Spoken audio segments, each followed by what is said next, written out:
What is up, my people? Hello, folks. Hey, everybody.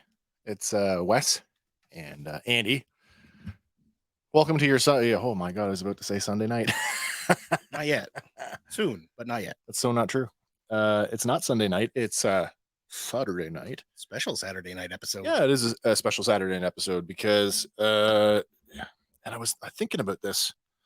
Sorry, I was thinking about this earlier.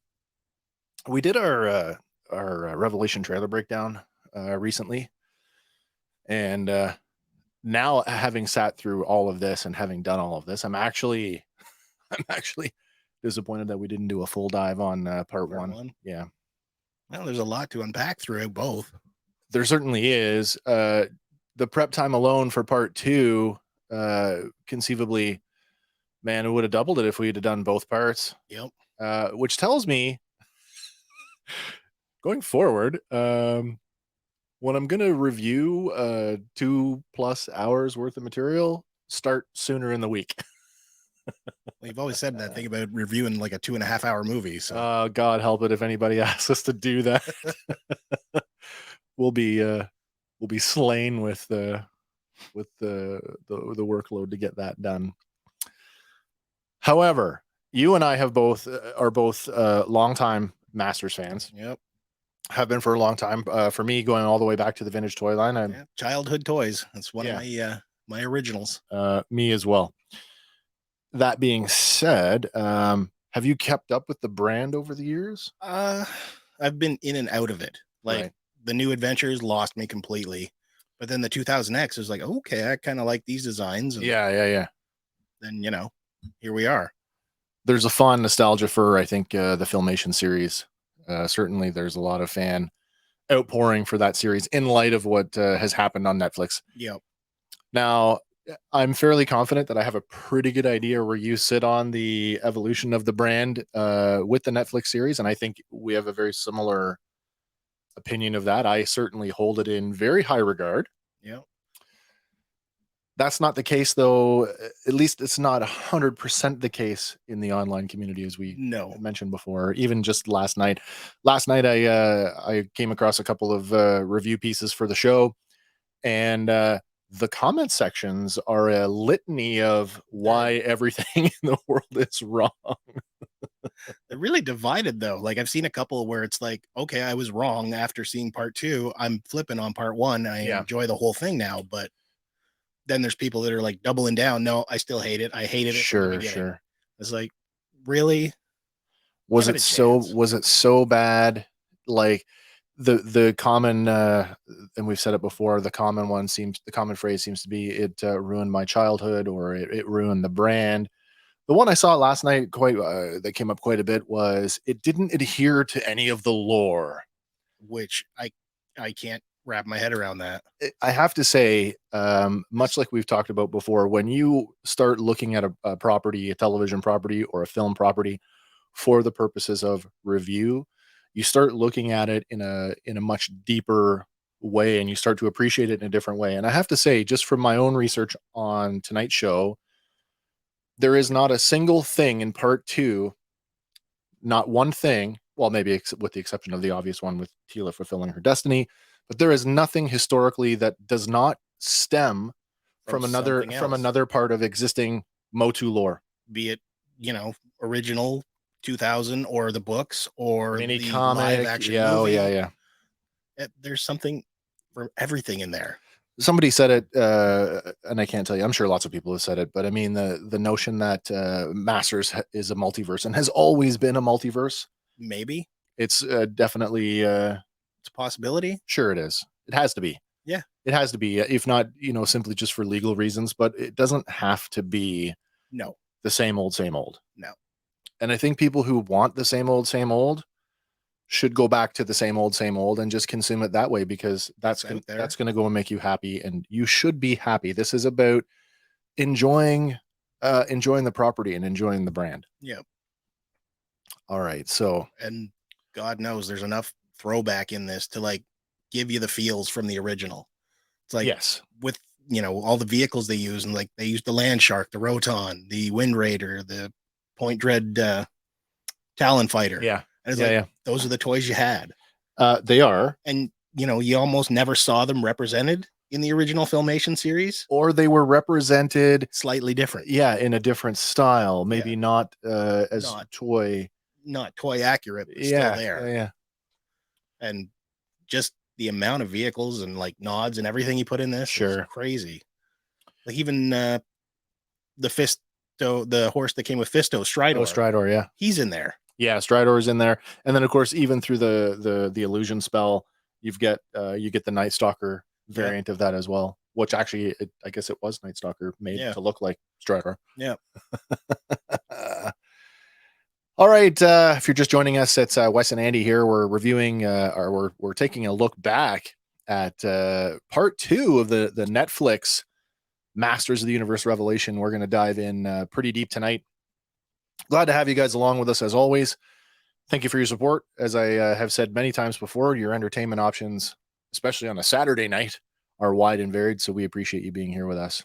And without any further ado, let's get right into it. I guess a couple more things before I get right into like start showing slides and stuff is I just kind of want to touch on anybody who watched our trailer review. I'm sorry. I just want to say I'm sorry for how wrong I was on some of the stuff that I had predicted. They're called theories for a reason. That's true. That's true. They pan out sometimes. Hey, I mean, how many did we throw out there? Probably quite a few. Yeah. I got one. You did? I got one, and I'm happy with that one. So, no surprise. This is a full spoiler cast. If you were not wanting to be spoiled, if you have not watched part 2 Masters of the Universe Revelation, this is your 3-minute warning. This is your 3-minute warning to get out. Come back after you've watched it. Or if you're like me and you really don't care about being spoiled all that much, stick around and you can explore the series in that unique way that we like to do here on our show. We've already talked about sort of the brand itself and how this particular show, how as much as it adheres to previous existing lore, I like the way that they've picked and chosen which elements of what continuity to pull forward into this one. Mm-hmm. Much the same way that we've talked about in our Star Wars review series, how the Filoni verse is recontextualizing things by picking and choosing the best parts of Legends and bringing it forward. We're getting a very similar thing here with Masters, and I'd love to be a fly on the wall, or in the writer's room when these decisions are made, and I have to believe that the writers, Kevin Smith and all, are super passionate about the brand, but you can't tell me that they didn't have a dedicated team of people who were doing the research for them. Yeah, because there's so much connectivity. All right. They did take some bold choices too, though. Of course they did. Where things were left up in the air with the vintage one. Yes. They've flat out ironed it out, and now it's like established. Yeah. And we'll get to those, but one thing I want to start with, did you notice that there's a lot of death in this series? The whole thing overall, it's still He-Man, but it's really got that undertone of, they know we were the ones watching the vintage show. Yes. And there's that upped level of, you've got a team of writers and directors, and arguably your voice cast, who are either our age or even younger, who probably have their own sort of fond memories of what the brand means to them. Yeah. So I mean, it's like, for us as a Gen X, it's the perfect time to be an adult, because all of our childhood properties are sort of getting the remake, the royal treatment in Hollywood. Yeah, and man, as long as they keep turning it out at a reasonable caliber, I'm down to consume it. Yeah. And certainly this series does there's a great setup for another season going forward. We'll talk a bit more about that when we get to the end, because that's where sort of the seeds are planted. Quite literally. Yeah. Yes, quite literally. As always, we are live. We're taking your comments and your thoughts on the series as we go. So feel free to hit us up in the chat on the platform of your choice. So, episode 1, it's called Cleaved in Twain. And I just want to get that right out of the way, that we finally have 100% without any doubt, all clarity as to who is Tila's biological father. And of course, it is Duncan. It is Duncan. So continuity established. Absolutely. And I mean, if anybody's doubting that, I think you can sum it up in the line, I will never leave our baby's side. Yep. That's pretty on the nose as far as I'm concerned. You know, it kind of shuffles away the theory from 2000X, though. Yeah. So, I mean, the 2002 continuity that perhaps it was Fisto. Fisto, who in that continuity is Duncan's brother. Right. So. And then, you know, I don't think we talked about this on air, but we certainly did post show, and we were talking about, you know, how are they going to bring him back? And I had brought this up. Were they gonna Princess Bride the whole thing? And it turns out that's exactly what they did. Yep. Look who knows so much, huh? Well, it just so happens that your friend here is only mostly dead. Which means he's somewhat alive. Yeah. And clearly he's got something to live for. So. Yes, of course he is. It's a cool scene though. I mean, you had to know. I mean, right off the hop, when they start dragging at him across the floor and he's clutching his wounds, it's like, oh, okay, he's not really dead. He had to be somewhat alive in order to just severely wounded. Yes, big time. And that was another thing. Like they showed like blood trails across the floor. That's something never present in the original. Well, this is it. Like I to some of the detractors of part 1, I question like when in MotU television did a character die of violent death, let alone a stabbing through the chest, an impaling, run them through. I can't think of a time where it happened. The sword was always deflecting laser bolts. Sure happens a lot in this series, though. Just speaks to the extra adult level going on. Part 2 picks up exactly where part 1 left off. It plays exactly like a great little, as a miniseries should. It's totally bingeable. I think it works best if you watch part 2 in one sitting. If you've got the time to do it, it's totally worthwhile to do that. Sorry, pardon me. Going forward here, the sorceress, who up until now has been sort of restrained or bound, I guess you could say, by the Skelegod, exerts, you know, some of her power, and she's able to break free. And she kind of does this hero moment where she's basically going to put herself between Skelegod and, of course, her daughter and their friends. Kind of a last gasp of it's the what I guess it's the last stand, really. Yeah, the heroic sacrifice. Can we call it that? I think so. Yeah, and I mean, you get the impression that she's been the sorceress for like a long time. Yeah, I mean, at least as however old that Tila is. Yeah, but I almost get the impression, like, especially from the visit to Preternia, there's only one other champion there. There's only one other champion who is depicted as being a sorceress.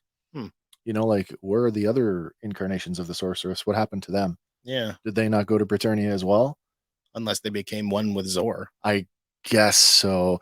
That's another thing in this series. What do you think about the allegories and the metaphors, the religious metaphors throughout the series? Well, they're sprinkled there. We've got Preternia, which is essentially He-Man heaven. Yep. Which prior to now, I mean, Preternia was widely accepted to be like prehistoric. Yeah. Prehistoric Eternia. But I'd almost say they're doing it for the balance sake, right? You have your Preternia, you have your Subternia, and then, you know, there's your heaven and hell, with Eternia being right in the middle. Literally the center point of the universe.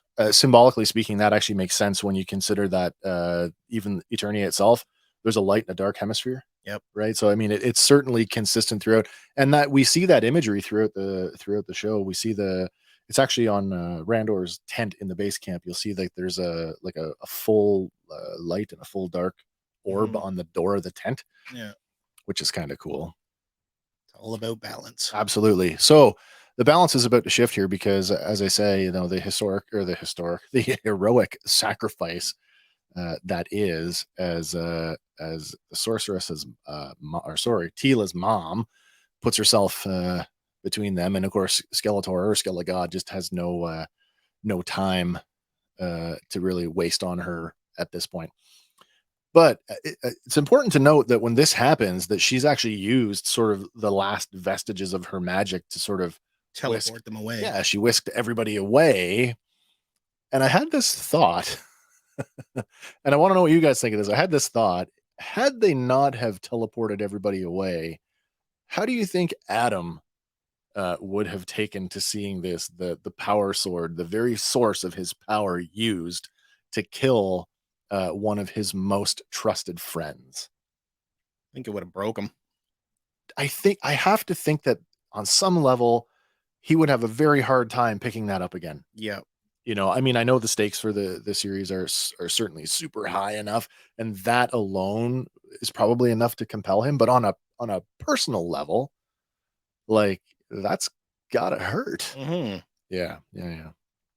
Now there is something in the Dark Horse 4-comic Revelation series, the 4-issue prequel yes, series. Yeah, this guy right here. Excellent. But it touches on the sword and the origin of the sword. And, the sword has been passed down from champion to champion to champion. So, yeah, I mean, when you wrap that up, how much action has that sword seen over the time, right? Quite a bit, for sure. Oh, that's nice. I don't think we like those comments. No, they're gone. All right. So, just a note for you guys: if you're joining us here on the stream and you're planning on commenting, please keep it on task and related to what we're talking about, or it's pretty fast one-way ticket out. Yep. All right. Back to it. Yeah. So back to the power sword itself. I'm not sure how. So I haven't. For full disclosure, I have not read the Revelation comics, so I'm not sure how they're handling that. But in other established lore, they talk about the power. The first wielder of the power sword was, I want to say it was Hero. Well, in the comic, it's actually King Grayskull. Oh, right, King Grayskull, and then he passes it to Hero. That's who correct, is his son. But as he is training him, he's going over it with him, and he's like, "It's not a sword. You have to have it become part of you." Yeah. When you're comfortable in using it, it will just be an extension of your arm. Oh, so in that aspect, interesting. When Adam uses it, it's an aspect of him, but when Skelegod is using it, technically it's an aspect of him. So it doesn't reflect on the sword itself, just the user, on the wielder. Yeah. Interesting thought that it amplifies maybe some of the traits of the person who's wielding it to begin with. Yeah. I like that, actually. So we've come to find out that in the fray, as it were, we lose the sorceress, but at the same time, as we all saw in the trailer, we are now presented with a new sorceress, and of course that's Evil Lynn. So excuse me. Point of note here, though, and this is something that I took away from the series, and you and I had talked about this earlier this week, and I feel like this is the greatest flaw in the storytelling, is that with the sorceress dead and Skeletor in possession of the power sword, that makes him both the keeper of the secrets to Castle Grayskull and the champion at the same time. Yep. Which right now, I mean, this early in the series, it doesn't mean a whole lot, because they fill us with the notion that Grayskull requires, what does he say? He's a mistress of magic, and the reason for that is that they have to be there to defend the secrets. Yeah. So the only thing I can come up with is he made her the sorceress so that he could leave and not be bound by the curse. True. Which gets a little bit more convoluted, because later on, when he starts communing with the universe and he starts to understand that the celestial apex is coming, he knows the amount of power that's coming with it. He could have broken the curse. And as I said to you earlier this week, I'm like, why didn't he just wait? I mean, he was literally the instrument of his own undoing. Yeah, but so many times we've seen he's also impatient. And Same here. He's his own worst enemy. Yep. You know, all of the there's a lot of blame with that character. He likes to pass things off, like, Yeah. and you see it in this, like there's a couple of references where he's like, "You bumbling boob," Yep. sort of a callback to the Alan Oppenheimer days, right? But most of that is gone. He's a much more serious character, and but he's still quick to pass the buck. Like it's well, there's another way. Once you consume the comic, there is another way to look at this. sure, Because in issue 3, they kind of dive in on Evil Lynn's origins. Yep. And in his own twisted way, by him making her the sorceress, he's kind of fulfilling a promise that he made to her when he met her. Okay. Because when he met her, she couldn't fully access magic. She was being somewhat restrained by her teacher. And he comes to her and says, you know, I will help you access it, and I will grant you all the power come due to you. Yeah, yeah. And maybe in his own twisted way, making her the sorceress is his way of doing that. Oh, maybe to fulfill that promise. So we've got our chain of events that are sort of unfolding at the castle, but then our heroes, when they get teleported, they find themselves back at Eternos, at the city of Eternos, actually at the Eternos Palace. Yep. Where they are immediately accosted by these two fellas here, Clamp Champ and Fisto. So as we already mentioned before, Duncan's brother. I don't know if he's a brother in this continuity. There's no real mention of that. No. They make a point of using Clamp Champ's real name in this quite a bit, Rainius. Yeah, so I mean, they recognize Tila. They don't recognize Andra. At first, they don't recognize her though. It's Cringer who steps up and says, that's "Hey, true. What the hell are you doing?" It's Tila. Mind you, when Tila left, she looked a lot different. She had a much more well, she had her traditional Filmation hairstyle, yeah, and then got her haircut. I guess after she left, yeah, rebellion haircut. Yeah. Her Cara Dune. There you go. That's what I call it, the Cara Dune. Kim calls it something else, but I call it the Cara Dune. All right, so there's this whole interaction about, you know, is it true? Is Skeletor come back? Because they all witnessed the big cloud over Grayskull, and it's like that's when they took the cue to start evacuating the king and the palace. People. And there's a moment where, you know, they're like, well, you can ask him yourself. Yeah, and then he like reveals himself in the clouds. There's this visage, of Skelegod in the sky, and I have to say, another cringeworthy moment, if not, and I'm going on the record here, folks. This is the most cringeworthy line ever spoken in animation and possibly in television of all time. But at the same time, is this not a throwback? Well, again, of course it is. But I mean, like, you double take when you hear, I'd sure like to fist him. Did he just say that? Like, did he really just say that? Yep. I mean, in case you missed it. I'd sure like to fist him. Kimberly says through YouTube that it is a horrible haircut. Okay, well, you're not the first person to say that. It's not the most flattering, I will give you that, but it's not horrible, and it certainly suits the characterization of this or the portrayal of this character throughout the series. So I give her a pass on this one, but it's not something that I would settle on, that's for sure. Well, there's an episode of It's Always Sunny in Philadelphia where it's all about a woman's right to chop. Woman's right to chop and a Fisto's right to I'd sure like to fist him. It never gets old. I don't know.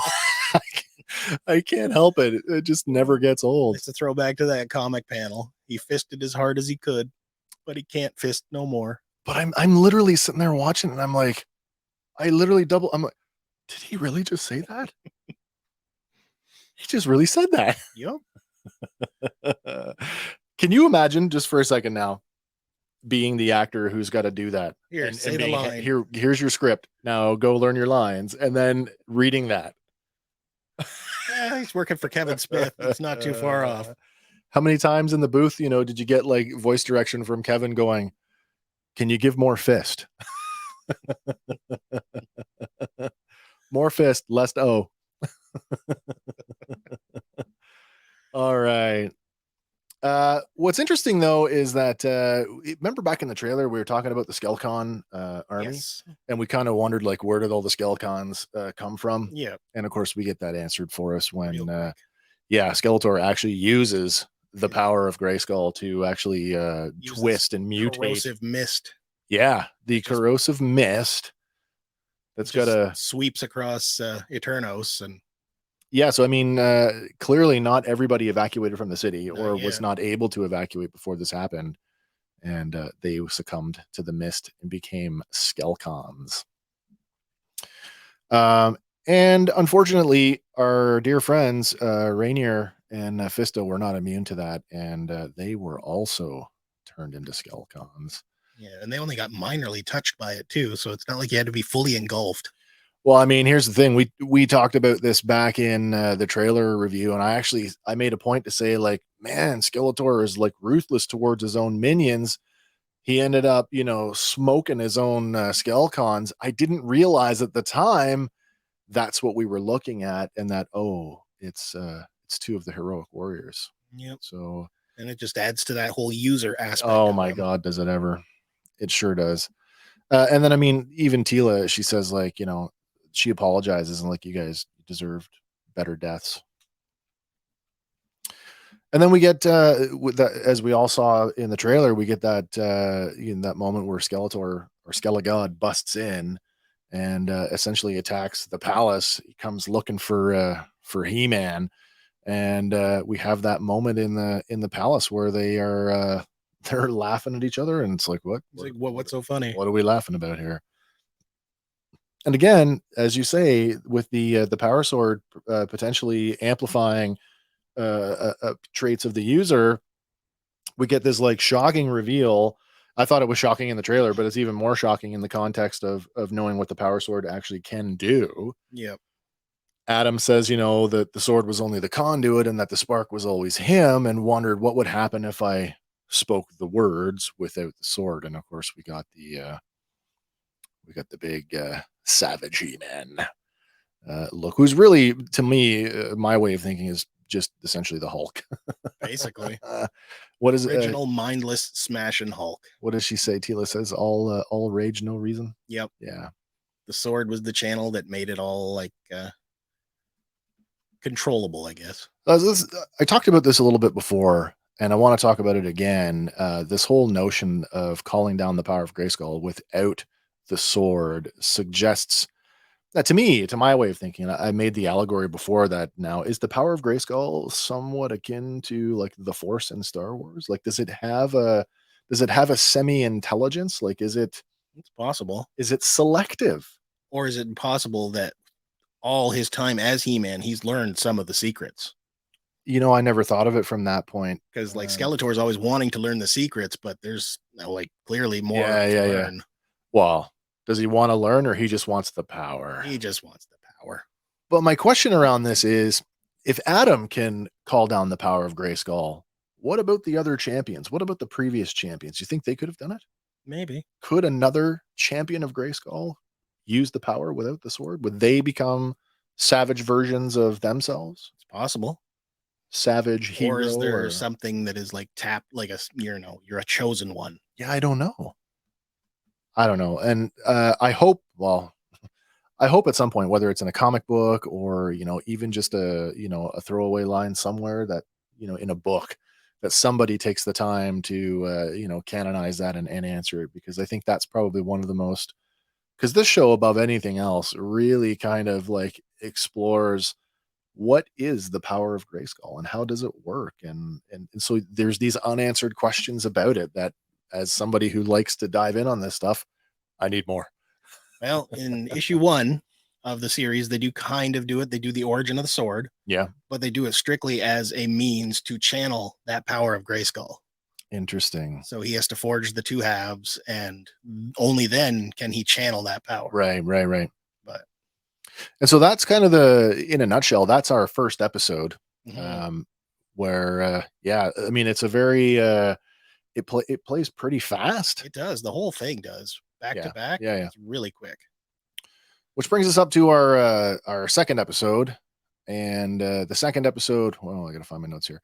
This one, it's called Reason and Blood. And just like part 2, on the back end of part 1, each episode as a serialized show, it picks up exactly where the last one left off. Yep.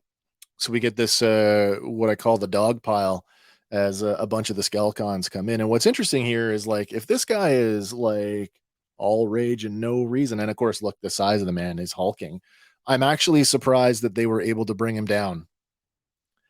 But what's cool here is we get our first call back to the toy line in the form of He-Man's vintage battle axe, which apparently in some versions he was intended to carry, not a sword at all. Mm-hmm. All right.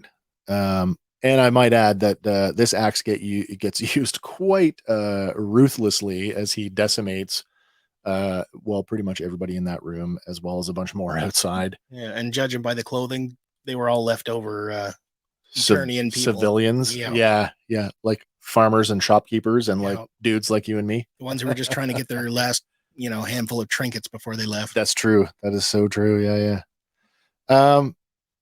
There's a moment outside that I made a note in my I made a point in my notes.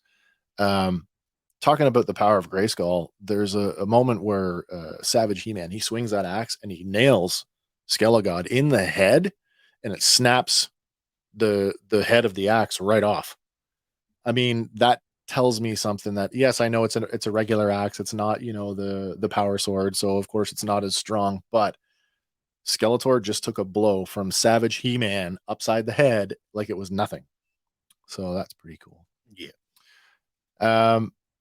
We get this like cool looking villain outside. Skeletor basically summons these rock monsters, and I could not for the life of me, the 4-eye thing, I got kind of lost on these because I don't know.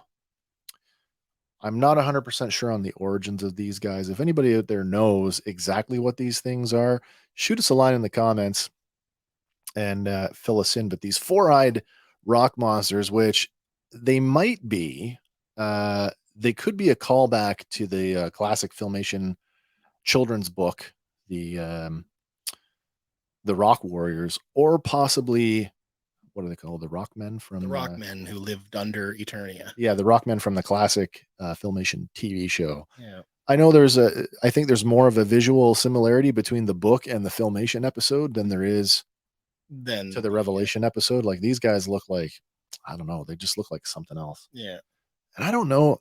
I was trying to find like an action figure shot because I thought, is there a character that there is a rock guy? Yeah, there's Rock-On and Stone-Dar, isn't there? There is Rock-On and Stone-Dar. There's also Krita, the lady. Is it Krita? I can't remember if that's her name. The lady rock warrior, but they're like comets from space. Yeah. But there's a Horde character who's a rock guy who proportionately is closer to these guys, but I don't think that these guys are that species. So, like I said, if anybody knows what these guys are, let us know. All right. So then afterwards, once Savage He-Man basically cleans up the rock dudes and barrels off into the wilderness, we get Skeletor returning back to Castle Grayskull, and he's not happy. No.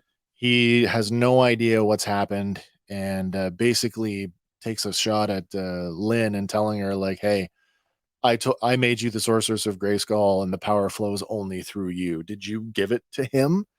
And of course, she's quite shocked at that. And she's like, no, I couldn't. I wouldn't. And he's like, well, you better be telling me the truth. The idea that I made you the Sorceress of Grayskull. You better find out what's going on. And I mean, of course, that plays into the relationship that they have throughout the series, and really the relationship that they've had pretty much for all time. Yeah.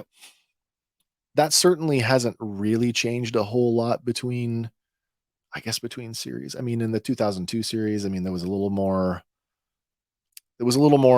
implicit that they may have at one time had a romantic relationship. Yeah. And I mean, in Filmation, she was clearly the strongest willed of the evil warriors. Yeah. Nobody else had had their game together as much as she did. So, Yeah. I mean, arguably they had more of a relationship there as well.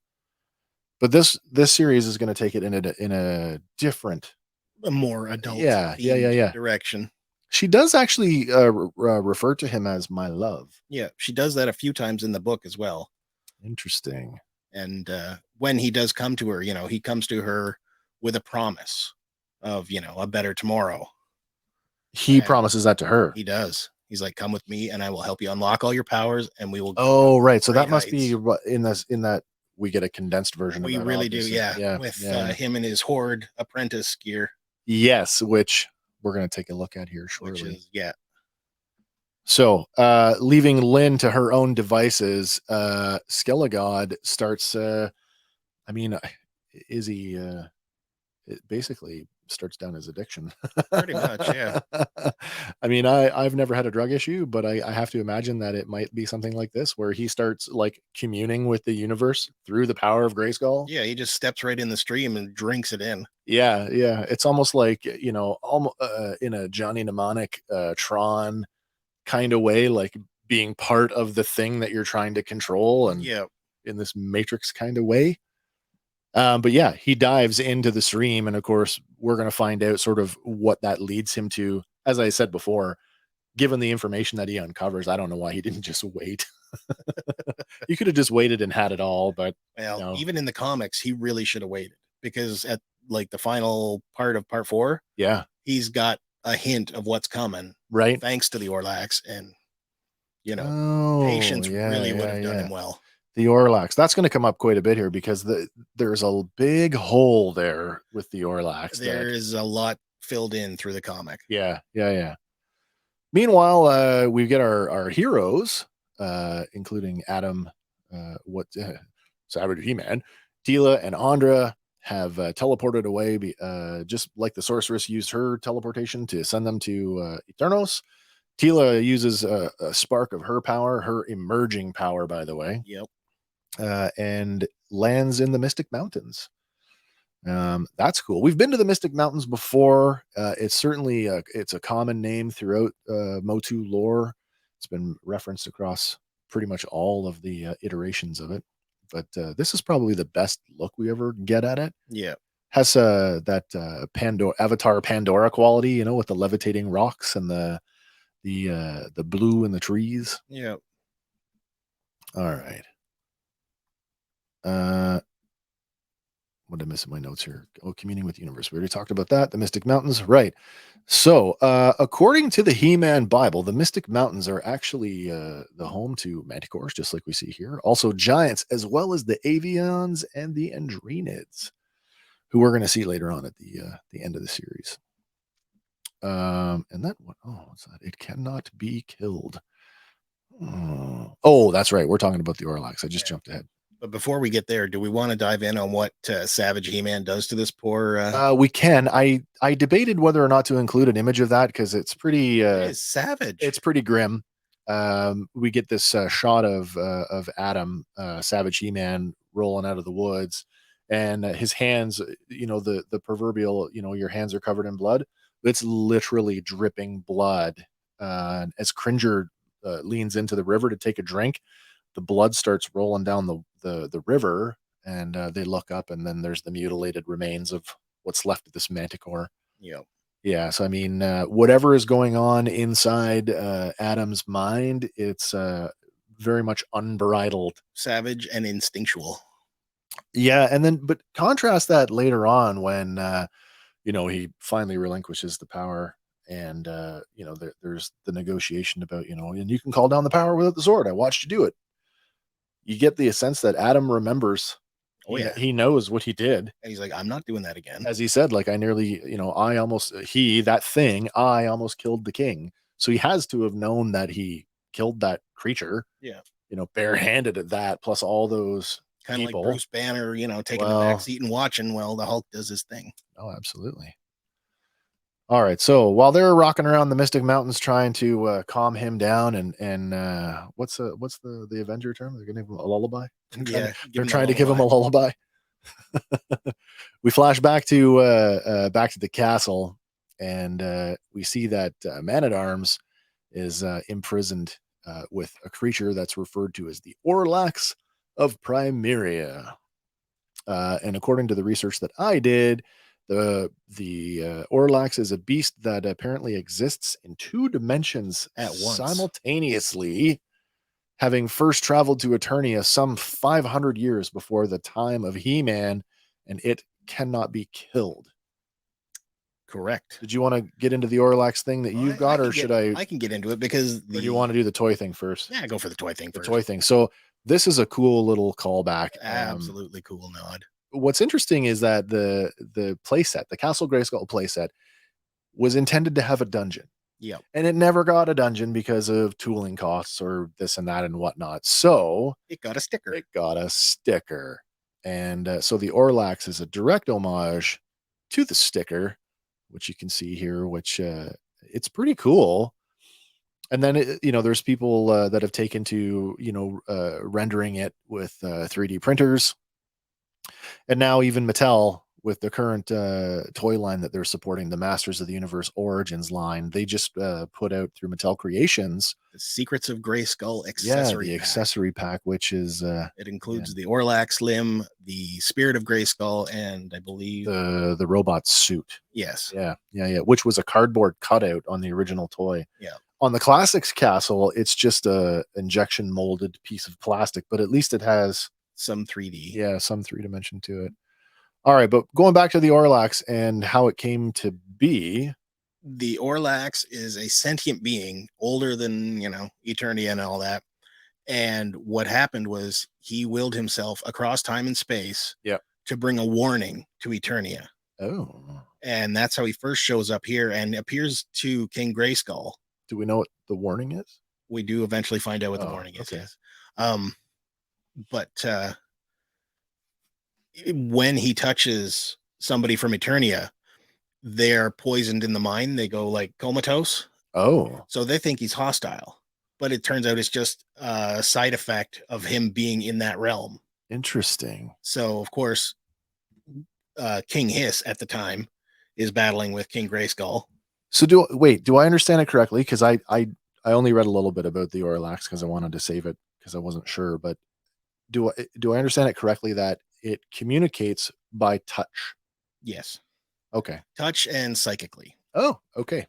But King Hiss, of course, discovers it first and sees that he can control it through the mind. Yeah. And turns it as a weapon against King Grayskull. So wait. Hiss makes an appearance in the prequel. In the prequel comics, yeah. Okay, well, isn't that something then? Yeah. Because I mean, it's no secret that in Masters lore, there are 3 factions of characters essentially, and Snake Men are one of them, and we did not see them. No, at least not overtly, anyway. No, not even a Cobra Khan. No, but in a weird twist in the comic, in just prior to the series taking place, the Orlax appears again. Okay. And touches King Randor, trying to bring him the warning. Oh. Which puts him comatose and sets He-Man on a track to try and find out. So the sorceress sends him back through a portal. Yeah. To investigate its arrival. Oh, okay. And he goes back, finds King Grayskull. Yeah. And because he's got the power sword, cuts one of the tentacles off. Oh, okay. And the Orlax, when it first shows up in the comic book, it sees the power sword and bails because it knows what that sword can do. It recognizes. Yeah. Oh, that's interesting. But it turns out that because it knows what it is, it's just a big time loop. Because it knows what it is because He-Man went back with the help of the sorceress. Time paradox. And it totally is. Because when he leaves, he says, we're dealing with the Orlax in our time. And Hero, he's like, the Orlax? He's like, oh, I guess we know how it got its name now. And that's cool. But anyway, he takes it back to normal times, and the sorceress is able to, imprison it, and it regenerates itself into the full Orlax. Oh. And she communes with it. But at the same time, Skeletor, with the help of Evil Lyn, is trying to commune with it as well and unlock these secrets. And they get further faster. Sorry, the evil warriors get fast. Yeah. Go faster. Yeah. And Skeletor keeps getting glimpses of what he needs to know, like the coming apex and eventually they figure out, it's trying to warn us, it's trying to help us, but in touching them, like it does render them comatose. Yeah. So Tila unwittingly, because she gets really upset again, like something's going on here. What are you guys not telling me? Oh, okay. And the power of Grayskull works through her and frees King Randor. Interesting. And then in a weird twist, they, do the old mind flash on her and she forgets. Oh yeah. And the Superman kiss. Yeah. And Orko's like, do we have to? And they're like, you ask this every time. You gonna flashy thing me? Yeah, implying that they flashy thing her a lot. Oh. But in the end, we find the Orlax was trying to deliver a message, a warning that the end of the universe is coming. And lo and behold, in a weird little silhouette, they show it in the eye of the Orlax. They show you who's going to cause it. The Celestial Apex? Or the end of the universe. Yeah. They actually show Lynn?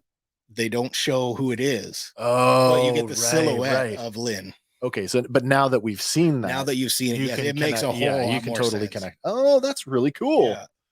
All right, you're gonna lend me those comics, right? Yeah. Right on. Yeah, you need to consume these. There's that line. You don't need to consume them to fully enjoy it, but it does add a whole. No, but layer. I mean, you want the full experience, and I mean, to me, it's adjunctive. So why wouldn't I? And there's another part on the origins of Skeletor, which like sets his origin in stone. That's cool. Because I don't want to say it's a throwaway line, but there's the line of like, well, it can't be killed. That's why you imprisoned it down here. Yeah.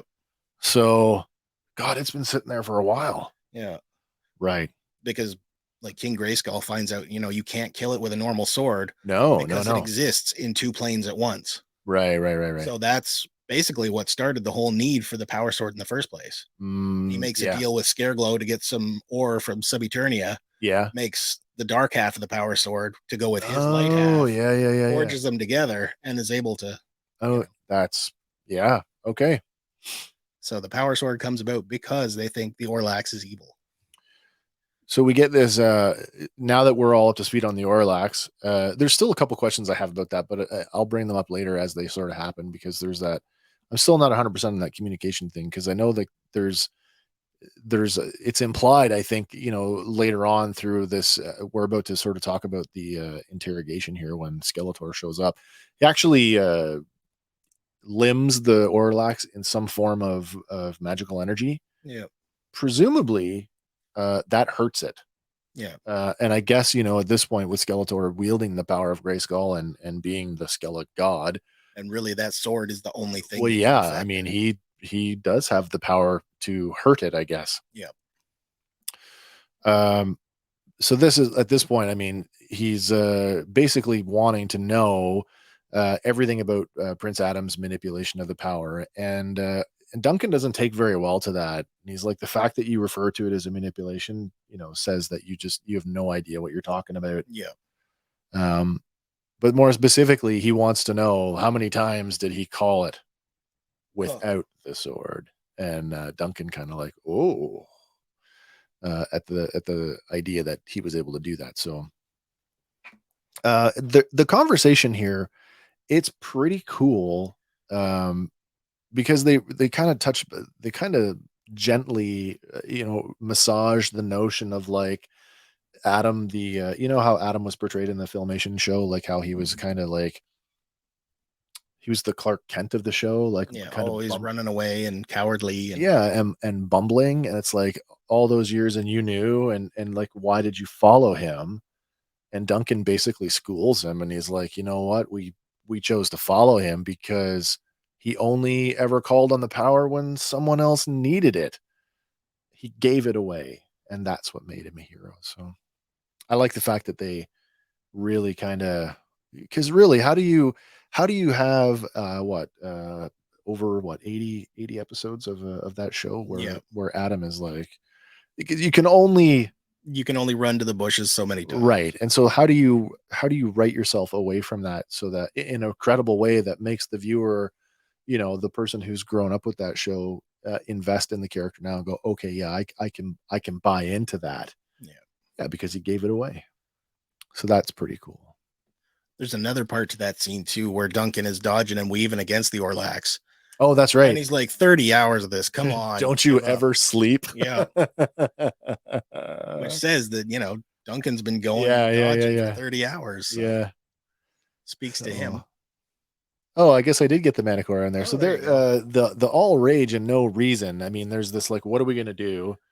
What are we gonna do with him? And it's like literally. I mean, by now, Cringer, who's like Adam's.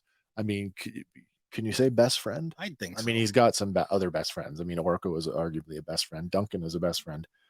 Tila is arguably a best friend, but I mean, Cringer, who like goes into battle with him almost every time, Yep. has tried to reason with him and cannot. And Tila, the woman that he actually, dun dun dun, he loves her. He does. Yeah, she can't even get through to him. So, by a sheer stroke of luck, a clarion call by a horn basically distracts him, and he runs off. Is it luck though? Because I think with Tila's magic, she is still somewhat being guided. I think so too. I think that there's this whole talk about um, nihilism is sort of a theme throughout the show, especially with Evil Lynn, and they mention about there's no grand design and there's no order to anything, but at the same time, like Tila questions, how did I get us here? She doesn't know. It just maybe this is where magic chose to bring us. Maybe it's where you needed to be. A divine hand Yeah. kind of guiding the way. Yeah. So the clarion call, the horn call, actually comes from our next toy throwback. As it turns out that Point Dread has now been set up as a refugee camp for the fleeing Eternians, and it also happens to be the base camp for the Royal Guard. And we see at the center of the camp there that the royal family are there as well. This is kind of cool, cool little throwback. The Point Dread that we see in the show, which again, the whole show is about adapting and modifying and making things sort of its own. I like how Point Dread is its own thing, but you can still see the basic shape at the top of the Point Dread play set from the vintage line. And of course, when they did it again for classics, they just scaled it up and made it bigger, badder, and better. Yeah. And that was the cool thing about the Point Dread playset, was that you could take the top half that held the Talon Fighter and you could clip it to the parapet of Castle Grayskull. Yeah, which you can still do. Which actually here in the studio, I actually have one here. It's actually one of my favorite. I don't think you can't really see it. Anyway, it's a great little piece. It's okay. All right, so Point Dread.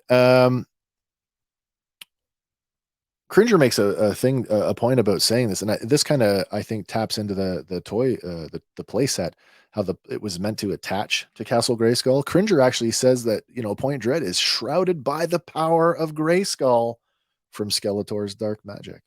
So there's a connection, cool. Even though they're miles and miles apart.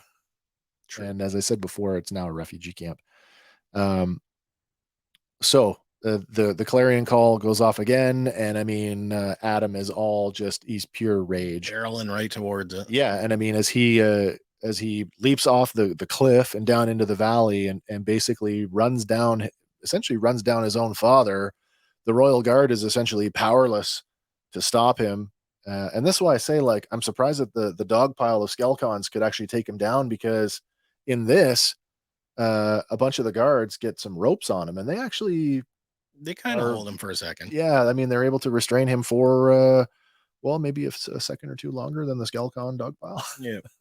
And there's a great comedy beat from Cringer too, though, when Savage He-Man just jumps down. He's like, I'm not going down. Yeah, I don't know about you guys, but I'm not doing that. Yeah.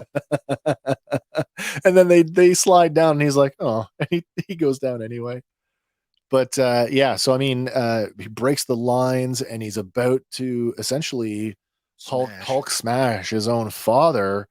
And there's this moment of like where the expression on his face changes, and you can hear the voice of Randor, who's basically at this point, he's recognized his son's eyes in the beast, and he's like, I thought I would never see those eyes again. And realizing that it's his son, he kind of waxes poetic about how he's sorry and how all this time I was meant to be king, but I was a terrible father. and basically says he's sorry, and hugs Adam and tells him, I'm proud of you. And that that moment, the words from the king plus the hug is just enough to reach through the savagery and gets Adam to basically release the power and revert back to Adam. So I'm going to bring up a slide here. I'm going to talk about Randor for a second. This is where I said earlier, I wish now that we had done part 1, because a lot of the stuff that we're doing tonight, I would have done this earlier and it would have made for a shorter show tonight. But Randor features pretty prominently, obviously, in the series. So I thought it'd be kind of cool as we go through this to take a look at all the iterations of some of the characters, at least some of the main players throughout the history of the brand. So I mean, we've got our original action figure appearance, which built on that standard He-Man buck, and then we get the filmation king, what I call the foppish king, the Burger King, really. That's what I call him, the Burger King version, right? He's all kind of like, the if anybody's a buffoon in the show, it's him. And then in the 2002 series, the version of Randor we get there is very, very different. He's this warrior king. I think at one point he was one of the masters of the universe. He was a part of the heroic warriors. Yeah. He never got an action figure in that line, but he did get a very hyper stylized statue from NECA, which I thought was really cool. Actually, I have that statue in my collection as well. And then later on, when they did the modern, one of the modern lines, the Masters of the Universe Classics, when Mattel started making He-Man again, Randor got not 1 but 2 releases. One that emulated his Filmation cartoon look, and another one that is more callback to the original toy. Yeah. But I like the changes because they've included some of the iconography from like the 2002 series, like the royal scepter there. How the symbology, the emblem and the jewel is in both the scepter and the sword. So it was a cool line. In fact, of all the Masters toy lines, classics, that's my go-to. I've been a Masters Universe Classics fan since it first came out back in 2008, something like that. The end of 2008. Yeah. But there's a line in the comic too when Randor is talking to Adam. And they do lean into that 2000 version. I wanted to be the warrior. I wanted to be the champion. Oh, really? But it wasn't in the cards for me. Oh. So, I know it's not great to pick out crowns and go drink wine and stuff, but you have to. Oh, right. So, to be the thing that you're expected to be. And he even goes on, like He-Man is the sword and we are the shield. It's funny that that's in there because, again, like another allegory for, I mean, we see it with later on in the series between Teela and her mother about, what it means to be the sorceress and what it means to give up your mortal attachments, as it were, what it means to become a Jedi. Yeah. I'm not going to let that one die. There's quite a few parallels in this. It is. All right. So we go back to the castle now. Back to where the evil warriors, and we get a shot of there's a full more of a shot that's pulled back from this, and it's looking through the eyes of the castle, and we see that it's essentially the sorceress's private chambers, essentially her bedroom. Yeah. And we get another awesome, cool toy callback to the sticker from the trap door. Yeah, the trap door sticker. So I mean, it's in this case it's a rug. Makes you wonder, is there a trap door underneath that rug? It's possible. Yeah, I bet you there is. Somebody comes in her bedroom she doesn't want and off with you. Yeah. So I mean, and in this scene, she gets visited by Beastman.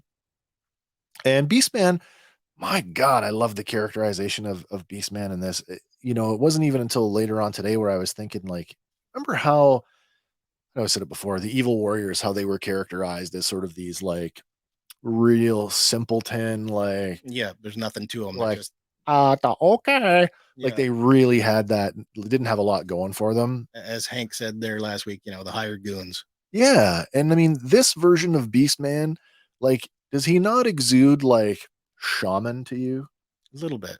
Like he's just so much more in tune with like maybe the natural world. Yeah, and there's more going on behind those eyes than he is letting on. Yeah, he's way more insightful in terms of like, he may not say a whole lot on this, but you can tell that He's seeing it. Yeah, he's seeing it, he's paying attention.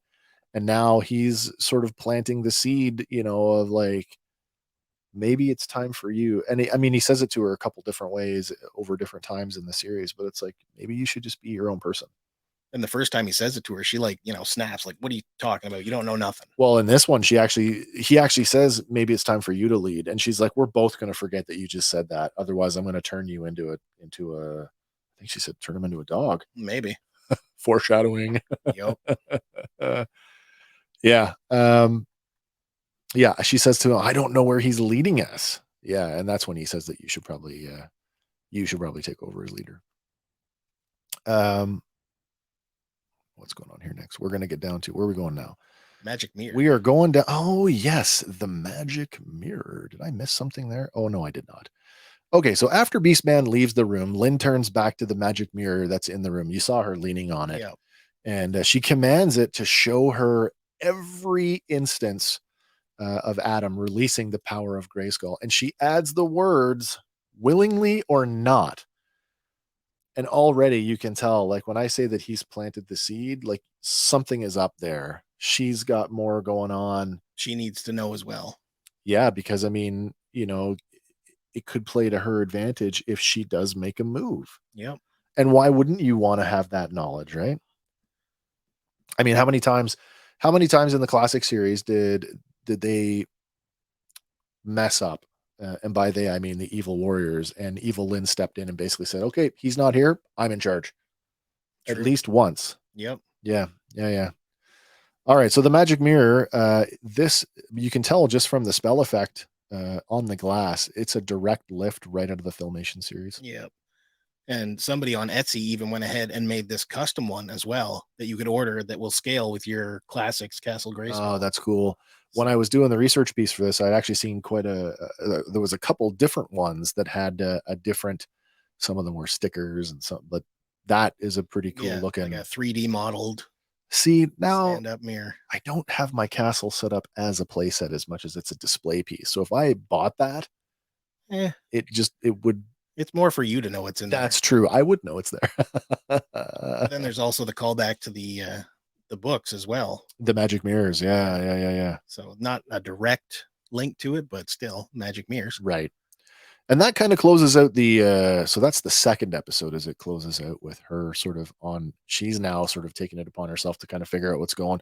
I know partly because Skeletor has ordered her to, but partly because she needs to know too. She absolutely does. Yeah. All right. And that brings us up to episode 3. Episode 3, it's called The Gutter Rat. And this one's cool. This one's cool because we're going to go pretty deep on Lynn's origins, which may or may not jive with some of the origins that you're already familiar with.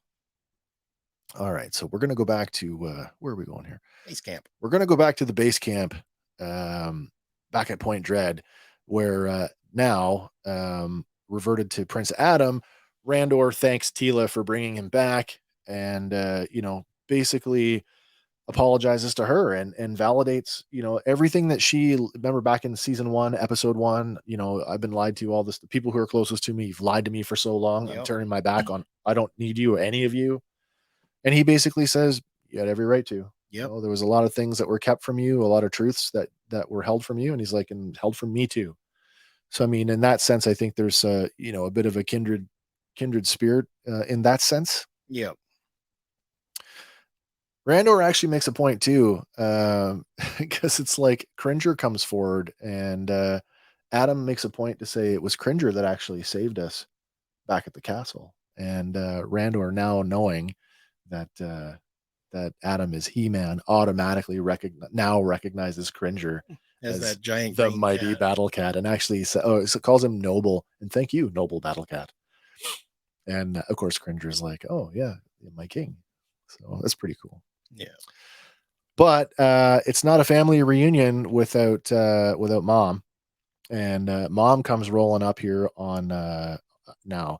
You can call it a sky sled or you can call it a jet sled, because it's been called both for copyright reasons. But essentially, back in the now here we go back to the vintage toy line. Probably one of my favorite vehicles of all time, the Battle Ram, which separated into obviously two parts: the Ram section with the shooting missile, and then the front sled section, which detached. Yeah, which detaches and flies. And so you've got a couple different versions here. You've got the vintage toy and you've got the classics toy. And what's funny in classics, they called it the jet sled, and they released it by itself before there was ever a battle ram. But what they did end up doing later on in the line, when they got around to doing the battle ram, is they gave it the sled a different head. So you can actually see there's the snake head on the one that Duncan is riding, and then on the vintage one, it's more of like the griffin head. And the reason for that is back in the Filmation series, both the good guys and the bad guys rode them. Each faction had their own head. So it's kind of a good guy, bad guy thing. So if you bought both toys in classics, you got both. You could switch it up. You could have your good guys riding it, or you could have your bad guys riding it. What I think is cool about this, though, is like judging by the animation model for the jet sled there, or the sky sled, it is very much, to my way of thinking, they must have used I think they used the modern toy as their to scan for their wireframe model to make that, because it looks very much like the classics, right down to the rocket engine hanging out the back, which the vintage toy does not have.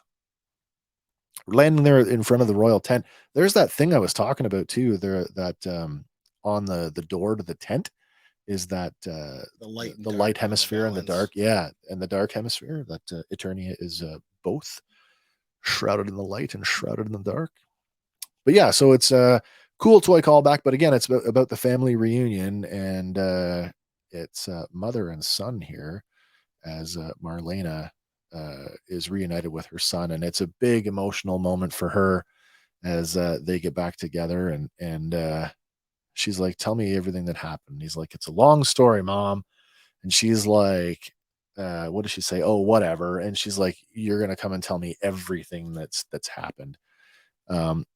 And then what you don't really see in this is that as they walk away, Randor is kind of left there, kind of dejected. Yeah. Like, oh, he's back, and you're here now, and now you're leaving, and I'm just gonna stay here. Like, it's this awkward moment, right? Yeah. And we find out later that Adam's apparent death has caused some strain. Yeah, some strain on the relationship.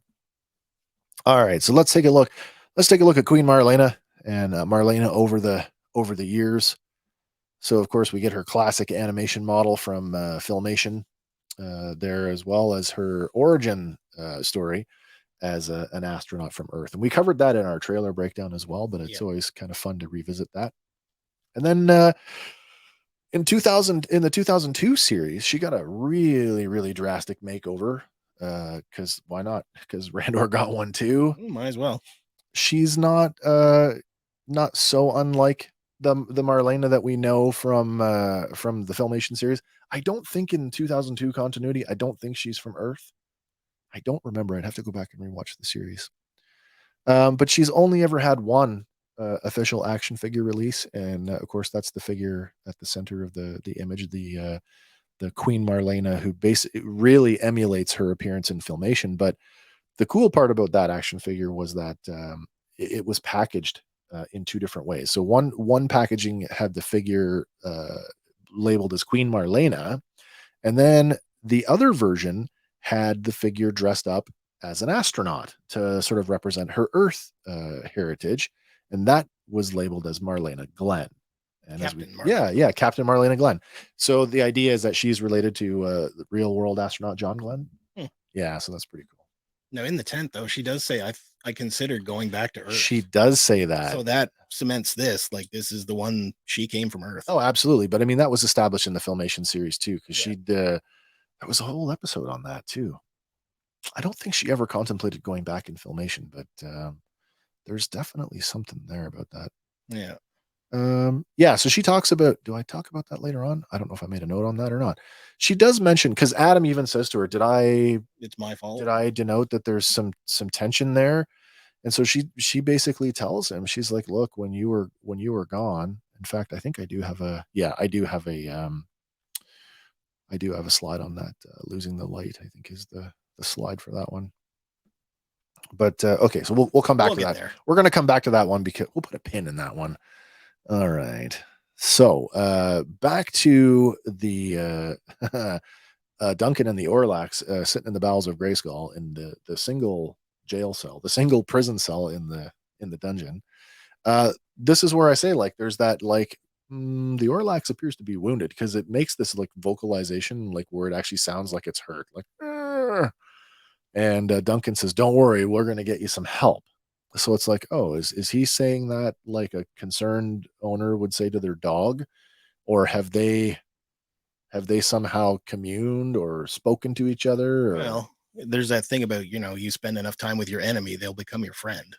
with knowing that the side effect of touching the thing is unconsciousness, I'm like, did he touch it? Maybe. But if he did, how come he's not snapping? It's not nappy time. Don't know. I don't know either.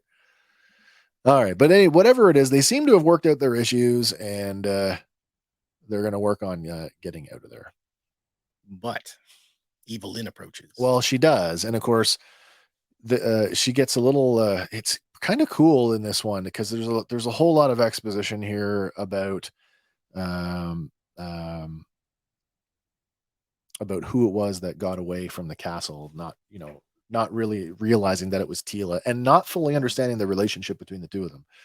But it does eventually, it does come out, and she deduces that there was more to Duncan and the sorceress's relationship. And she basically says, you can tell me what I want to know, or I can just rip it from your mind. And so Duncan, being the crafty one that he is, he makes this really swift remark, which hits her right in the feels, because he's like something to the effect of, he's like, everyone in the castle, even those of us down here that hate you, know how much you're bullied by Skeletor, and goes as far as calling him her boyfriend.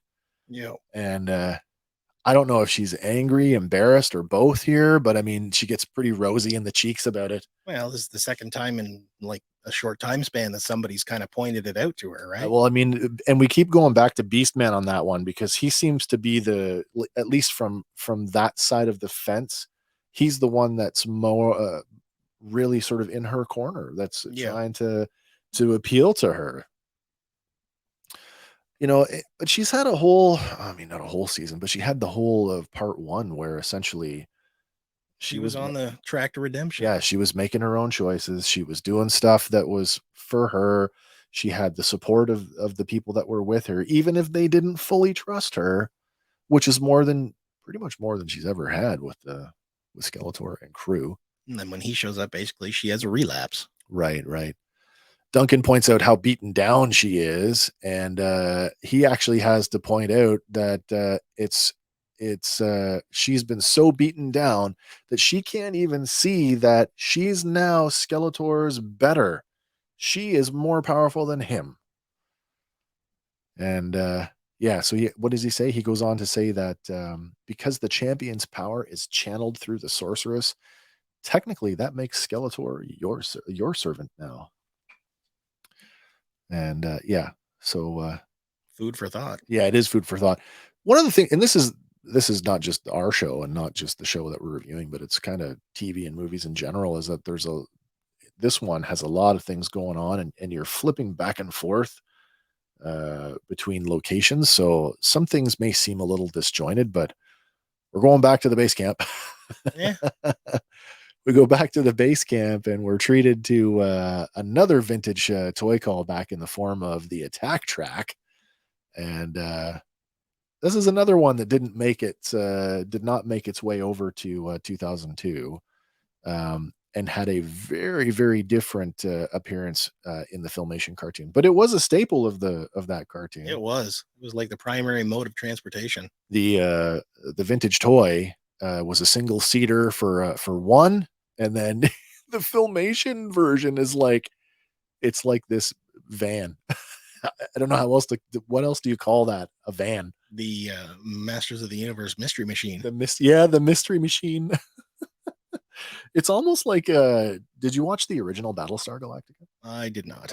It's kind of like there's a vehicle in the original BSG. They call it the Land Ram. Reminds me of the Land Ram, except the Land Ram was a tracked vehicle, like a tank. But yeah, so there's the attack track, as it were, which I don't even think we don't even see it get used. It's just sitting there. Yeah, they're just because it's like the worst. Okay, the Dragon Walker is the worst vehicle ever. Because I mean, you're only ever going to get like, don't try to cross any big chasms or anything with that thing, otherwise you're falling in, right? Oh, come on, that thing walked on its own. Yeah, toy that was incredible. Did anybody ever think about riding that thing into battle? We're going to take the Dragon Walker and ride that into battle, and we'll get there in 40 days. It's so slow. Oh, all right. With those toy battlefields in the kitchen, she made her cross pretty quick. That's true. On a flat surface. I guess, I mean, carpets and stuff. Yep. Yeah. All right. So here's the point where we get back to, so we're outside of Point Dread up in the tower now. And that's the point where Marlena and Adam are now catching up with each other, talking about sort of what's happened, where, when they're catching up, she reveals that while he was gone, that the strain on their relationship, her relationship with Randor, was nearly unbearable. That Randor had actually blamed Marlena for not telling him about Adam's secret, because we know from the Filmation show that she knew. She never did come out and say that she knew, but it was pretty implicit, like that she was in the know. Yeah. And she's like, yeah, I grew to resent, eventually I grew to resent him. And it's like, we just couldn't agree on anything. And she's like, I was going to leave him, possibly even go back to Earth. And then whatever happened at Grayskull happened, and Rainier threw them in the Talon Fighter and told them to get out of the city. And that's, kind of what happened and why she never left, because, hey, all hell's is going to break loose here. So. All right. And then, oh boy. Jumping back to the castle. We're going back to the castle. Now, this is where things start to get really, really interesting. And this comes back to what I was saying before about why didn't he just wait? Inside the castle, in the stream, as it were, you've got essentially Skeletor, who's basically communing with the universe again. Only this time he pretty much pulls Lynn in with him, and he shows her, they start at Eternia, like they're looking at Eternia as if they were standing in orbit, and then it pulls back, and there's their solar system, and then it pulls way, way, way back until it's like all of creation is there. Yeah, we pull back almost to the point like in Men in Black where you're not quite out of the marble yet. But yeah, you're just on the edge of it. He explains to her that there's this thing, that's this event coming that he refers to as the Celestial Apex, and that it's about to happen for the second time since creation. Creation obviously being the first Celestial Apex. This actually ties directly back into the MotU lore when they say that Eternia is the center of all magic in the universe. Yep. The Celestial Apex is the point where all magic everywhere is basically going to flow through Eternia. So when that happens, Skeletor will not only have power over the universe, but he will have enough power to control all of existence. And as he says, existence could use a remodeling. Lynn, meanwhile, as she's witnessing this, she actually starts to wig out a little bit. Like I don't want to say starts hyperventilating, but I mean, Skeletor sees that she's like it's really, there's a lot to take in at once. And he tosses her out of the stream and basically says, oh, you don't want to stare too much into the void. It'll otherwise drive you nuts. It becomes addictive, I think is what he says. Yeah.